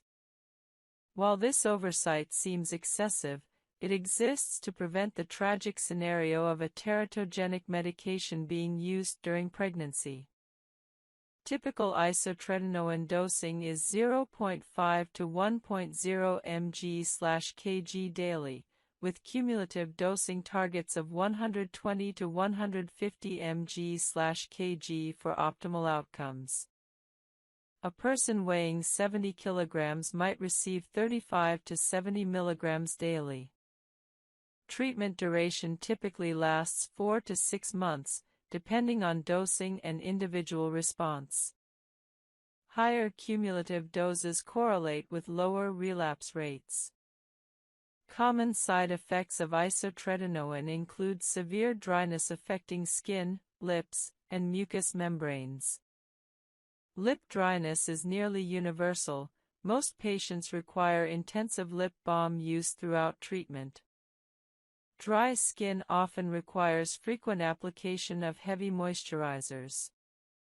These side effects, while uncomfortable, are manageable. Using a humidifier, applying moisturizer multiple times daily, using occlusive lip balms, and using artificial tears for dry eyes all help manage these effects. More serious potential side effects include birth defects, hence the strict contraception requirements, elevated liver enzymes, elevated triglycerides, requiring dietary management or medication, depression and mood changes, inflammatory bowel disease, and rare severe reactions. These serious side effects necessitate baseline laboratory testing, monthly laboratory monitoring, and careful symptom assessment. Any concerning symptoms should be reported to your dermatologist immediately. Depression and mood changes are particularly concerning. While actual isotretinoin-induced depression is rare, patients do report mood changes, and there's ongoing debate about causation versus correlation. Patients with personal or family history of depression should discuss this risk carefully with their dermatologist. Many dermatologists don't prescribe isotretinoin to patients with untreated depression or psychiatric conditions, or do so with additional psychiatric monitoring. Isotretinoin can cause temporary initial acne worsening, flaring, as sebaceous glands adjust and dead skin cells are shed. This flaring is temporary and can be managed with topical treatments or low-dose oral corticosteroids in severe cases. Muscle and joint pain occur in some patients, typically mild but sometimes bothersome. This side effect often improves with continued use or resolves after treatment stops. Who is an appropriate candidate for isotretinoin? Severe nodular acne with risk of scarring is the classic indication. Acne resistant to maximum dose oral antibiotics combined with topical retinoids for at least 3 to 4 months is another strong indication. Any acne causing significant psychological distress or affecting quality of life substantially is also appropriate. Recurrent acne after previous isotretinoin course might be retreated with isotretinoin, though some dermatologists reserve retreatment for specific circumstances. The process of obtaining isotretinoin involves consultation with a dermatologist willing to prescribe it, understanding all requirements and side effects, baseline laboratory testing, and enrollment in iPledge. For women, establishing contraception plan is necessary. Once established on isotretinoin, compliance with monthly visits and laboratory tests is mandatory. Noncompliance results in treatment discontinuation. Cost is a consideration. Isotretinoin itself is relatively inexpensive. The original brand Accutane is expensive, but generic isotretinoin is affordable. However, the required monthly visits and laboratory tests add significant cost. Insurance typically covers isotretinoin for severe acne, but coverage varies. Discussing cost with your dermatologist before starting is important. Results from isotretinoin are remarkable. Most patients experience dramatic acne improvement within 1 to 2 months, with near-complete clearance by 3 to 4 months. The persistence of results years after treatment completion is what makes isotretinoin special. Most other treatments require ongoing use for results to persist. Post-isotretinoin skin care involves using gentle products, as skin is often more sensitive after treatment. Many patients can use minimal skin care after isotretinoin, though some benefit from occasional retinoid maintenance to prevent any acne recurrence. Most patients can essentially stop acne-focused skin care and use only basic skin care and sunscreen. Isotretinoin should not be your first treatment. Attempting appropriate topical treatments, salicylic acid, benzoyl peroxide, retinoids, and potentially oral antibiotics for several months should precede isotretinoin consideration. However, if you have severe acne causing scarring risk or significant distress, don't suffer for years without considering isotretinoin. Discuss it with your dermatologist if you have severe, resistant acne.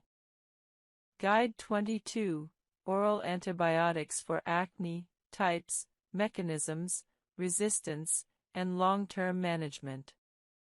Oral antibiotics have been acne treatment staples for decades, effectively controlling moderate to severe inflammatory acne.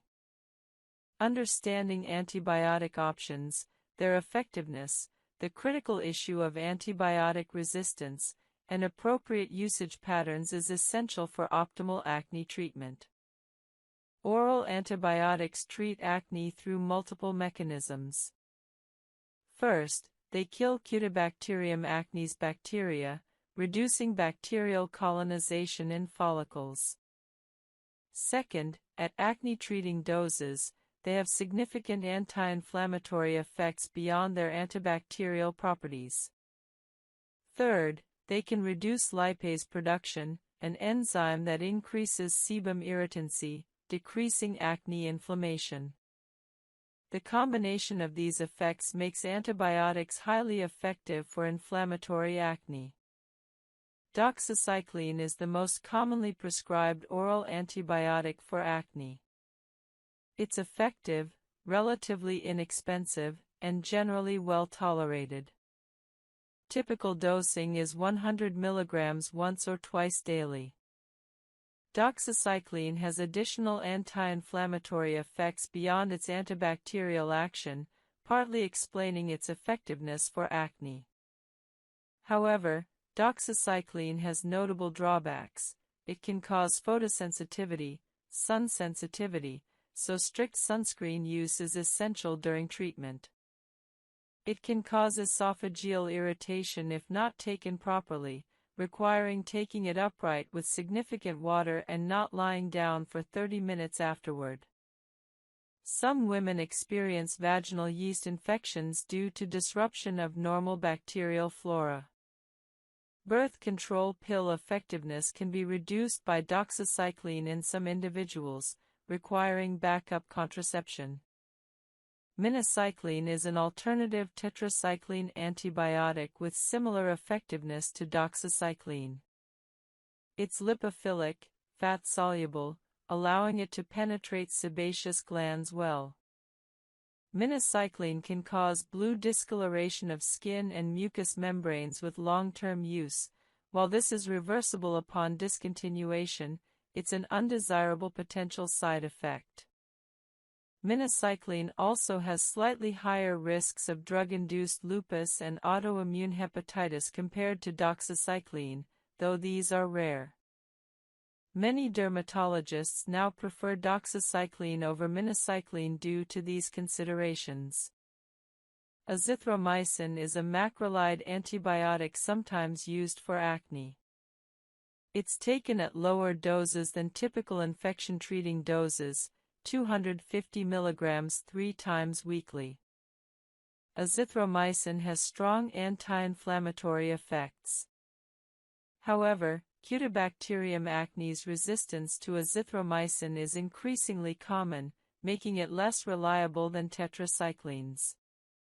Azithromycin is often reserved for patients who cannot tolerate tetracyclines. Trimethoprim sulfamethoxazole, TMPSMX, is a combination antibiotic occasionally used for acne, particularly in patients who cannot tolerate tetracyclines. However, it's less effective than tetracyclines and has higher allergy rates, limiting its use. Isotretinoin can cause temporary initial acne worsening, flaring, as sebaceous glands adjust and dead skin cells are shed. This flaring is temporary and can be managed with topical treatments or low-dose oral corticosteroids in severe cases. Muscle and joint pain occur in some patients, typically mild but sometimes bothersome. This side effect often improves with continued use or resolves after treatment stops. Who is an appropriate candidate for isotretinoin? Severe nodular acne with risk of scarring is the classic indication. Acne resistant to maximum dose oral antibiotics combined with topical retinoids for at least 3 to 4 months is another strong indication. Any acne causing significant psychological distress or affecting quality of life substantially is also appropriate. Lesions might be higher. Aggressive acne management is particularly important to minimize infection risk. Professional dermatology care coordinated with immunology or HIV specialists optimizes acne management in immunocompromised individuals. This coordination ensures acne treatment doesn't interfere with immunosuppressive therapy. Guide 63. Acne in patients with liver disease and metabolic disorders. Liver disease and metabolic disorders can affect acne through various mechanisms. Managing acne in these populations requires special consideration. Liver disease affects hormone metabolism, potentially worsening hormonal acne. Patients with cirrhosis or chronic hepatitis often have worsened acne due to impaired estrogen metabolism and altered hormone regulation. Metabolic syndrome, combination of obesity, insulin resistance, hypertension, and dyslipidemia, correlates with worse acne.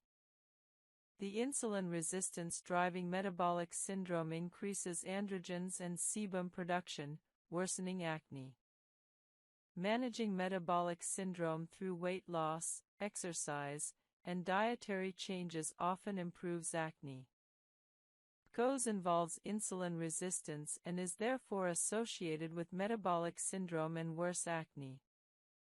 Managing PCOS-related acne involves addressing insulin resistance through diet, exercise, and potentially medications like metformin. Diabetes, particularly poorly controlled diabetes, worsens acne through multiple mechanisms: inflammation, immune dysfunction, altered wound healing. Optimizing diabetes control improves acne. Liver metabolizing medications used for acne, like spironolactone, oral antibiotics, require dose adjustment in liver disease and monitoring for side effects. Patients with liver disease should have liver-specific dosing guidance from their healthcare providers. Hepatotoxic medications, like isotretinoin, which requires liver monitoring even in healthy individuals, should be used cautiously or avoided in patients with liver disease. Baseline liver function testing and monitoring are essential if used. Weight loss, if overweight, provides multiple benefits including acne improvement through metabolic and hormonal mechanisms. Lifestyle interventions addressing metabolic health support both acne management and overall health. Guide 64. Acne in patients with polycystic ovary syndrome, PCOS, comprehensive management. PCOS is a common hormonal disorder strongly associated with acne. Understanding PCOS-specific acne management optimizes outcomes for affected individuals. PCOS involves androgen excess, ovulatory dysfunction, and typically insulin resistance. These factors combine to cause often severe acne, frequently concentrated on the lower face and jawline. Hormonal testing for PCOS includes elevated androgens, elevated LH with normal or low FSH, and often elevated fasting insulin and insulin resistance markers. pelvic ultrasound might show polycystic appearing ovaries. Acne in PCOS often differs from typical hormonal acne in severity and resistance to standard treatments. Many PCOS patients with acne require systemic hormonal treatment for adequate control. Birth control pills are first-line hormonal treatment for PCOS acne, with formulations containing low androgenic progestins preferred. Typical acne improvement occurs within 3 to 6 months. Spironolactone provides additional androgen reduction when combined with hormonal contraceptives. The combination often provides better acne control than either alone. Metformin, while primarily treating insulin resistance, can modestly improve acne by improving metabolic parameters and potentially reducing androgens. Typical dosing is 1,000 to 2,000 mg daily. Lifestyle interventions are particularly important in PCOS. Weight loss, even if overweight, or weight management if normal weight, improves insulin sensitivity and androgen levels, often improving acne significantly. Exercise, particularly resistance training, improves insulin sensitivity. Dietary modifications emphasizing low glycemic foods support metabolic health. Comprehensive PCOS acne management combines hormonal contraceptives, spironolactone if needed, metformin if insulin resistant, lifestyle optimization, topical acne treatments, and potentially professional treatments. This multifaceted approach addresses both the underlying PCOS pathophysiology and surface acne manifestations. Many women with PCOS achieve significant acne improvement through this comprehensive approach even if acne was previously treatment-resistant. The key is addressing underlying PCOS rather than only treating surface acne. Guide 65, Acne in Patients with Psychiatric Conditions, Medication Interactions and Mental Health Considerations. Psychiatric medications sometimes worsen acne or interact with acne treatments. Additionally, acne's psychological burden is heightened in individuals with pre-existing psychiatric conditions. Managing acne in this population requires coordinated psychiatric and dermatological care. Lithium, used for bipolar disorder, causes acne in many patients. This presents a dilemma: necessary psychiatric medication worsens acne. Options include discussing alternative mood stabilizers with your psychiatrist if possible, combining lithium with aggressive acne treatment, or managing the acne psychiatric medication trade-off consciously. Antipsychotic medications sometimes worsen acne through various mechanisms, though the effect is variable and many antipsychotics don't significantly affect acne. Discussing medication side effects with your psychiatrist helps identify if acne worsening is medication-related. SSRIs, antidepressants, generally don't worsen acne and might indirectly improve it by reducing stress. However, individual variation exists. Stimulant medications for ADHD don't typically worsen acne directly, though sleep disruption from stimulants might worsen acne indirectly through stress and sleep deprivation effects. Mental health in acne is particularly important for individuals with pre-existing depression or anxiety. Acne's psychological burden can exacerbate pre-existing psychiatric conditions. Recognizing this and providing both dermatological and psychiatric support is important. Medication compliance for acne treatment might be compromised in individuals with depression or ADHD. Depression reduces motivation, and ADHD can cause forgetfulness. Building medication adherence support, reminders, routine integration, accountability, helps overcome these barriers. Discussing psychiatric medications and acne concerns with your psychiatric provider helps identify which medications, if any, might worsen acne. Sometimes alternative medications without acne side effects exist. Coordinated care between dermatology and psychiatry optimizes outcomes. Each provider should be aware of the other's concerns and treatments. Guide 66, Acne Treatment and Pregnancy, Safe Options and Contraindications. Pregnancy significantly constrains acne treatment options due to risks of medications to the fetus.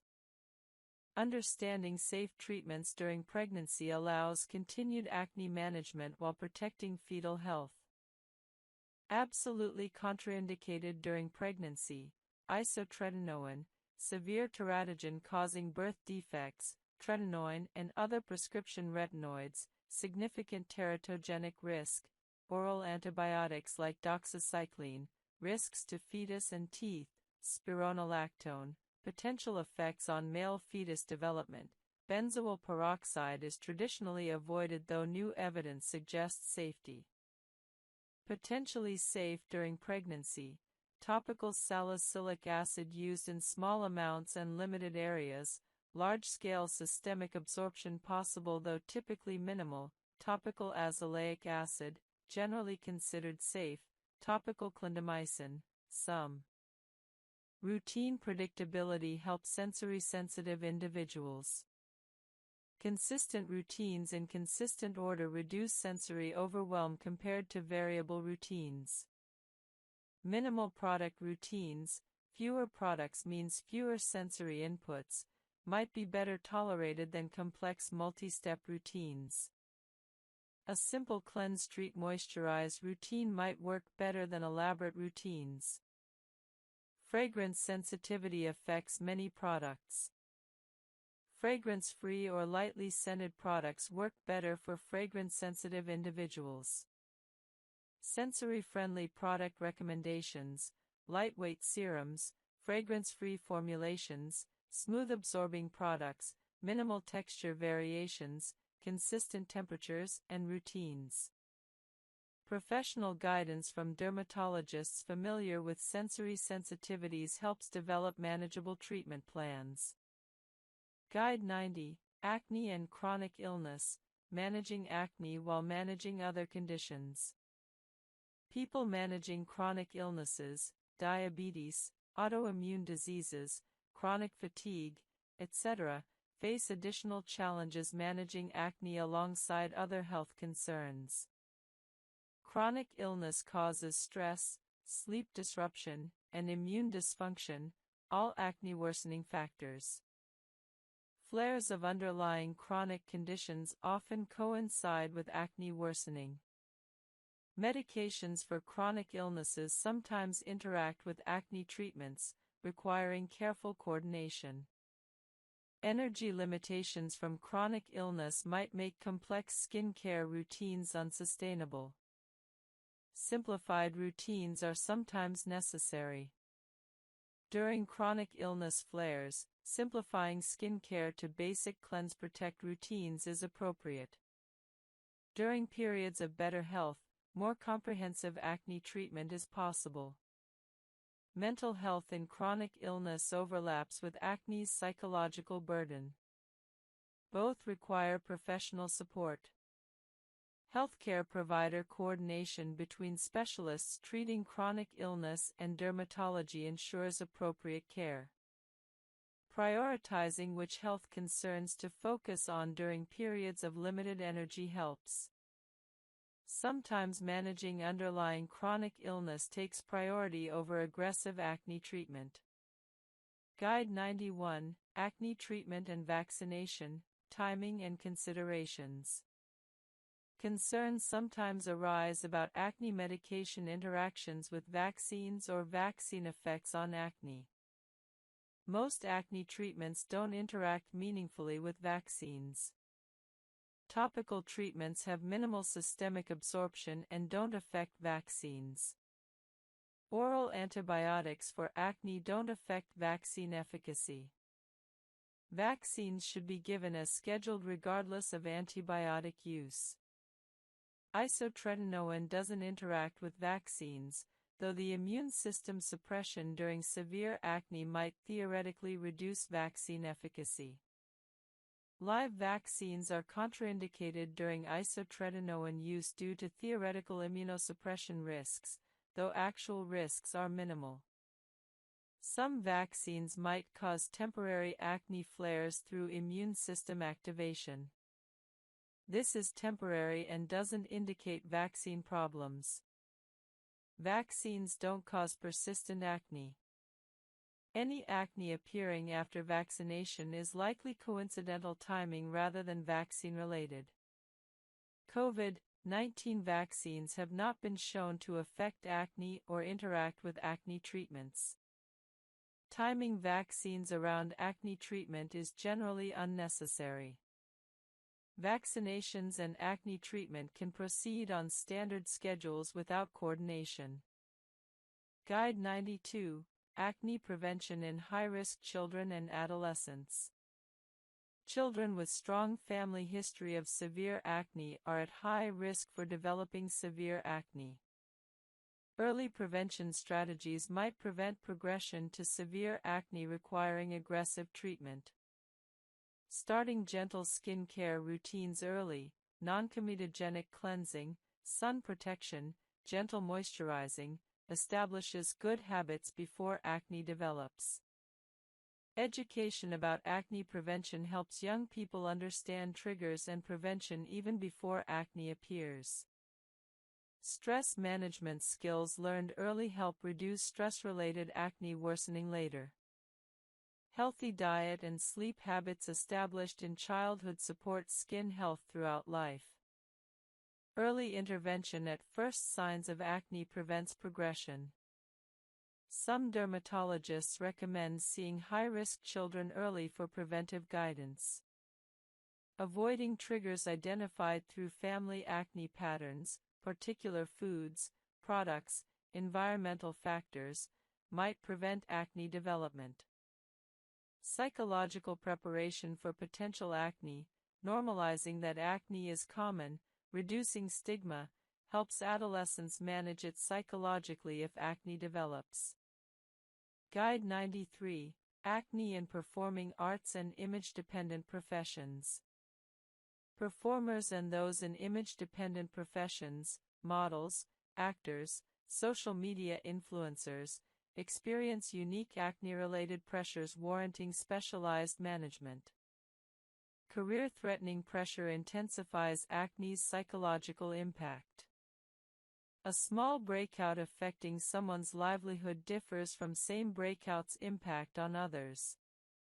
Professional makeup demands acne coverage requiring heavy makeup potentially triggering acne cosmetica.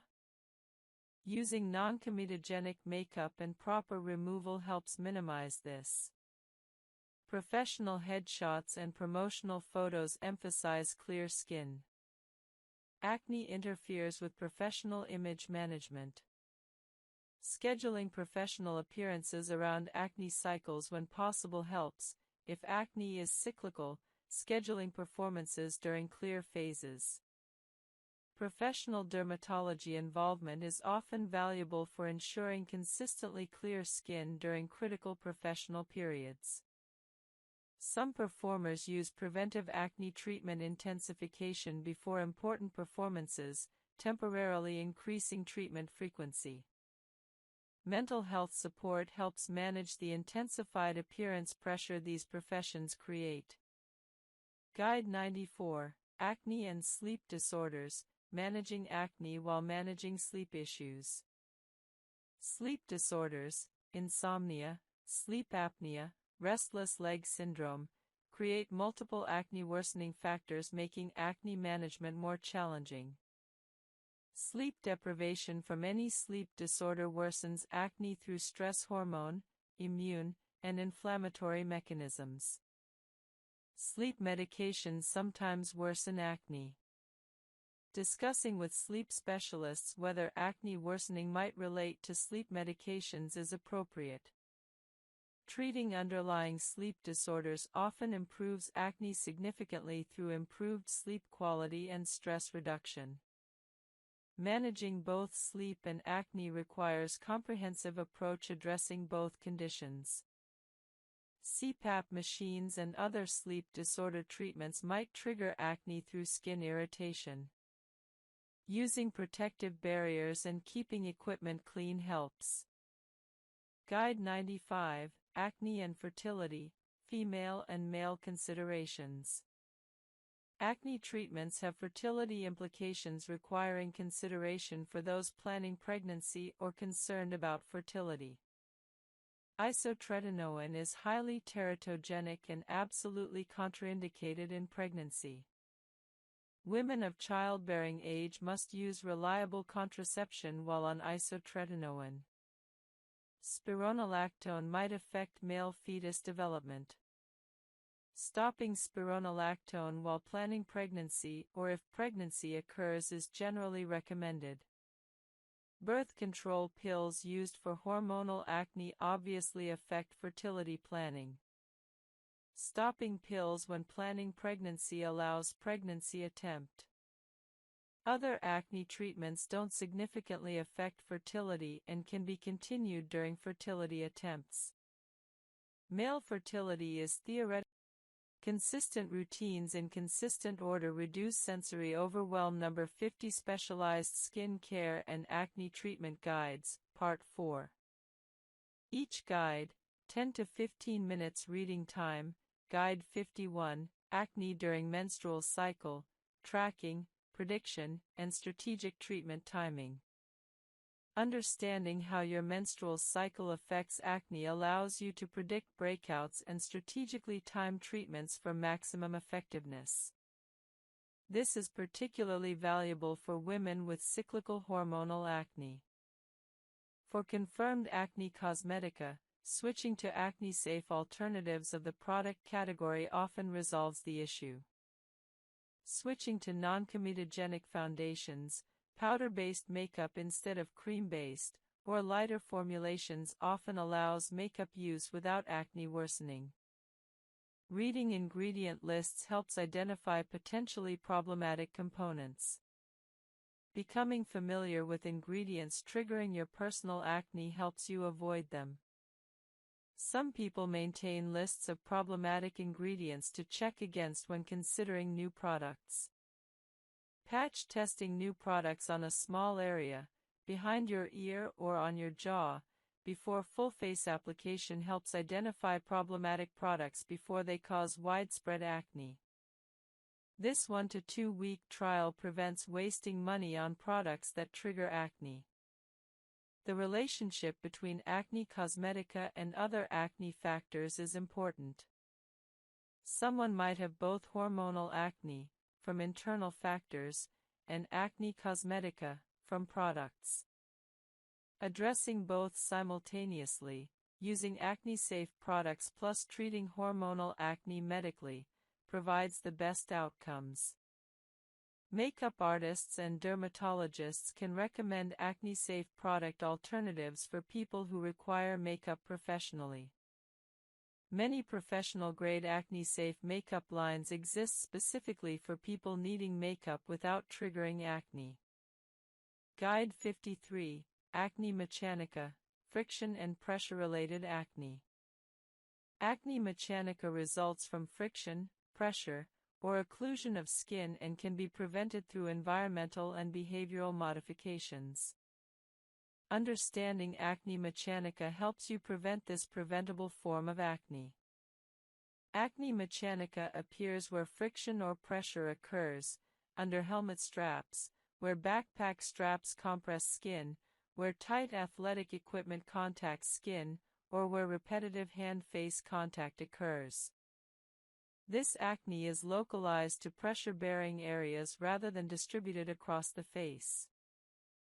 Friction from repetitive skin-on-surface contact, athletes rubbing faces on towels, workers constantly resting their faces on hands, can trigger acne through mechanical irritation and follicle disruption.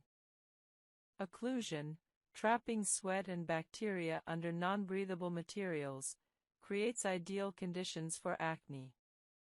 Wearing tight, non-breathable clothing or equipment increases acne in that area.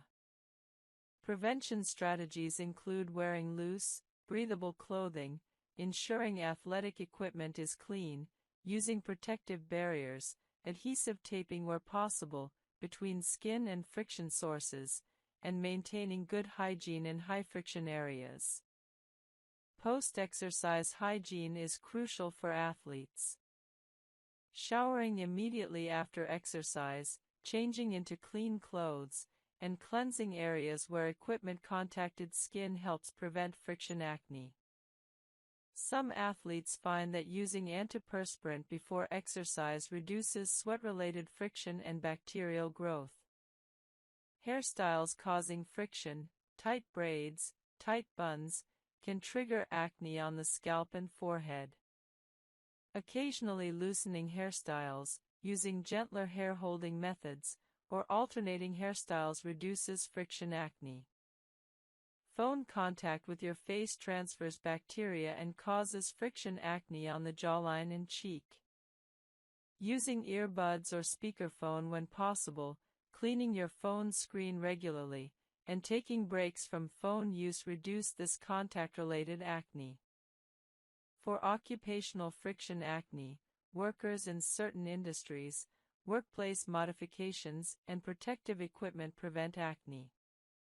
Ensuring clean, breathable protective equipment and maintaining good hygiene at work helps control occupational friction acne.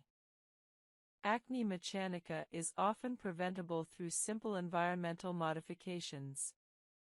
Unlike acne requiring medications, friction acne responds to preventing the friction. This makes acne mechanica particularly frustrating when it occurs since prevention is often simpler than treatment.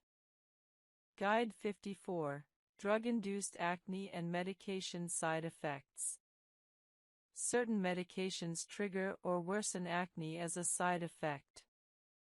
Recognizing drug-induced acne allows you to work with prescribers to modify medications or manage acne while necessary medications are continued. Corticosteroids commonly trigger acne or worsen existing acne. Systemic corticosteroids, oral, are more likely to cause acne than topical steroids, though topical steroids applied to face can also trigger acne. Patients on chronic systemic corticosteroids often experience significant acne requiring aggressive treatment. If corticosteroids are necessary, combining them with acne treatment is often required. Lithium, used for bipolar disorder treatment, causes acne in many patients. The mechanism involves effects on follicular epithelium and sebaceous gland function. Acne from lithium is sometimes severe. Working with your psychiatrist on whether alternative mood stabilizers are possible, or combining lithium with aggressive acne treatment, might be necessary. Anabolic steroids cause severe acne in nearly everyone using them. Anabolic steroid use for performance enhancement causes acne that often requires isotretinoin for management. The acne is typically severe, widespread, and on the trunk as well as face. Hormonal contraceptives can either improve or worsen acne depending on the specific formulation. Progestins with androgenic properties, like levonorgestrel or norgestrol, might worsen acne, while progestins with minimal androgenic activity, like norgestimate or drospirenone, often improve acne. If birth control is worsening acne, switching to a formulation with less androgenic progestin often helps. Anti-seizure medications sometimes worsen acne through various mechanisms. Working with your neurologist if seizure medications are worsening acne might identify alternatives or necessitate aggressive acne management. Vitamin B12 supplementation can paradoxically worsen acne in some individuals through unknown mechanisms. If you take B12 supplements and notice acne worsening, discontinuing B12 might help. The menstrual cycle consists of phases with distinct hormonal profiles affecting acne. The menstrual phase, days 1 to 5, involves shedding of uterine lining with declining hormone levels. Many women experience least acne during this phase as hormones are low. The follicular phase, days 6 to 14, involves increasing estrogen as follicles develop. Estrogen rise typically improves skin as estrogen has protective effects. Many women notice clearest skin during this phase. Ovulation, day 14, involves hormonal surge of LH and FSH. Some women experience minor acne worsening around ovulation. The luteal phase, days 15 to 28, involves rising progesterone and maintained estrogen. This phase often brings worsening acne in hormone-sensitive women due to progesterone effects and androgen to estrogen ratio changes. Tracking your acne patterns against your menstrual cycle for 2 to 3 months reveals your personal pattern. Many women find breakouts clustered in the luteal phase, particularly the 5 to 7 days before menstruation. However, individual patterns vary significantly. Some women have no cyclical acne pattern, while others have severe luteal phase breakouts. Once you identify your cyclical pattern, strategic treatment timing can optimize results. If you break out mainly in the luteal phase, intensifying acne treatment frequency during this phase can prevent significant breakouts. For example, if you normally use salicylic acid 2 to 3 times weekly, you might increase to daily use during your high-risk luteal phase. This temporary intensification often prevents the severe breakouts that would otherwise occur. Planning professional treatments around your cycle optimizes results. Having a chemical peel or professional facial during your clear follicular phase when your skin is less inflamed and more resilient provides better results than during your breakout-prone luteal phase. Hormonal contraceptives can help by suppressing ovulation and stabilizing hormone levels. Many women find that switching to birth control pills with continuous hormone dosing, tricyclic or extended cycle pills that reduce or eliminate placebo weeks, significantly reduces cyclical acne by preventing the hormonal fluctuations driving breakouts. Spironolactone, antiandrogen, helps some women with cyclical acne by blocking androgen effects. However, effects are more modest for pure cyclical acne than for chronic hormonal acne. Dietary modifications might help cyclical acne through hormone metabolism. Some evidence suggests that supporting liver health through adequate nutrients supports estrogen metabolism. Consuming adequate B vitamins, magnesium, and fiber supports hormone metabolism. PMS supplements containing ingredients like calcium, magnesium, and vitamin B6 might help with luteal phase acne through their effects on hormone metabolism and inflammation. Some women find these supplements modestly helpful. Stress during the luteal phase exacerbates acne in many women. The luteal phase naturally involves slightly increased anxiety and mood sensitivity. Implementing additional stress management during this phase, extra exercise, meditation, or relaxation practices, can reduce acne by controlling stress hormonal interactions. Sleep quality often decreases in the luteal phase due to progesterone effects. Prioritizing sleep during this phase through good sleep hygiene, potentially with earlier bedtimes, supports skin health. Understanding your cyclical acne pattern allows realistic expectations and strategic planning. Rather than being frustrated by predictable breakouts, you can anticipate them and proactively manage them. This empowerment often improves both skin outcomes and psychological well-being around acne. Guide 52, Acne Cosmetica, Product-Induced Acne and Ingredient Avoidance.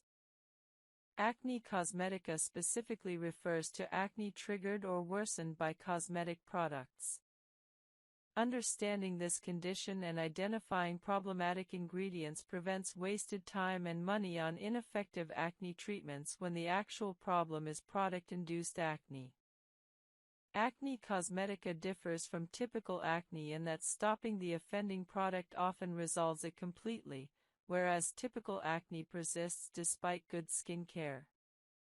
This distinction is diagnostically important. If your acne improves dramatically after discontinuing a specific product, acne cosmetica was likely the cause. Common culprits in acne cosmetica include foundations, particularly heavy, silicone-based ones, primers, concealer, powders, sunscreen, and heavy moisturizers. These products can clog pores through their occlusive nature or irritating ingredients. Specific ingredients commonly triggering acne cosmetica include dimethicone, single-active ingredient at low concentration, using it 2 to 3 times weekly. After 3 to 4 weeks of good tolerance, assess results. If you're seeing improvement, continue. After 8 weeks, you can increase frequency or concentration if desired. If you're not seeing improvement after 8 to 12 weeks, consider adding a second treatment, for example, adding retinoid to salicylic acid, or consulting a dermatologist. Step 6. Build treatment combinations gradually. Never start 2 new treatments simultaneously. After establishing tolerance to your first treatment, at least 4 weeks, you can introduce a second treatment on different days or in different parts of your routine. For example, use salicylic acid cleanser in the morning, retinoid at night. Start the new treatment at low frequency and concentration, building up gradually. Step 7. Incorporate lifestyle changes. Implement dietary improvements, reduce sugar, increase antioxidants, consider eliminating dairy if it worsens your acne. Prioritize sleep, 7 to 9 hours nightly. Implement stress management, meditation, yoga, exercise, or other stress reduction techniques. These changes typically take 4 to 8 weeks to show skin effects but provide significant benefits. Step 8. Implement professional treatments if appropriate. If topical treatments aren't adequately controlling your acne after 8 to 12 weeks of consistent use, or if you have moderate to severe acne, professional treatments accelerate improvement. Monthly superficial chemical peels combined with your home routine provide excellent results. Professional facials or blue light therapy offer additional options. Step 9. Adjust for your specific factors. If you're a woman with hormonal acne, discuss hormonal treatments, oral contraceptives, spironolactone, with your gynecologist or dermatologist. If you're very acne-prone, you might need slightly more aggressive treatment than someone with occasional pimples.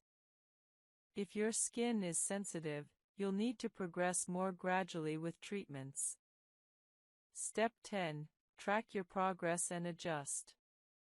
Keep a skincare journal noting products used, frequency, side effects, acne status, stress levels, diet, and sleep. After 8 to 12 weeks, assess results. Have you seen improvement? Are side effects manageable? Are you ready to increase treatment intensity? Are you experiencing purging or adaptation? Adjust accordingly. Step 11. Set realistic timelines. Clear skin typically requires 8 to 12 weeks with topical treatments alone, potentially faster with professional treatments. However, residual hyperpigmentation and scarring may require additional time and treatment. Setting realistic expectations prevents discouragement from expecting overnight results. Step 12. Prepare for long-term maintenance. Once clear, continue your core routine indefinitely at maintenance levels. Don't expect to stop all treatments and maintain clear skin. Your skin's acne tendency hasn't fundamentally changed. Maintenance requires ongoing treatment, though frequency may decrease significantly. A sample complete routine for moderate mixed acne. Morning, gentle cleanser vitamin C serum, antioxidant protection, optional, non-comedogenic moisturizer SPF 30+ sunscreen. Evening, gentle cleanser salicylic acid toner or treatment, 3 to 4 times weekly initially, non-comedogenic moisturizer benzoyl peroxide spot treatment on active lesions or retinoid treatment, start 2 to 3 times weekly. Supplements, omega-3 supplementation, possibly zinc supplementation if deficient. Lifestyle, 7 to 9 hours sleep nightly, 30-minute exercise 5 times weekly, stress management through meditation or yoga, diet emphasizing whole foods and reducing sugar/dairy. Professional, monthly superficial chemical peels if available and affordable. This comprehensive approach addresses acne through multiple angles simultaneously. After 8 to 12 weeks of consistent implementation, you should see significant improvement. After 6 months, most people achieve clear or nearly clear skin. After a year, you've developed habits that maintain clear skin long-term.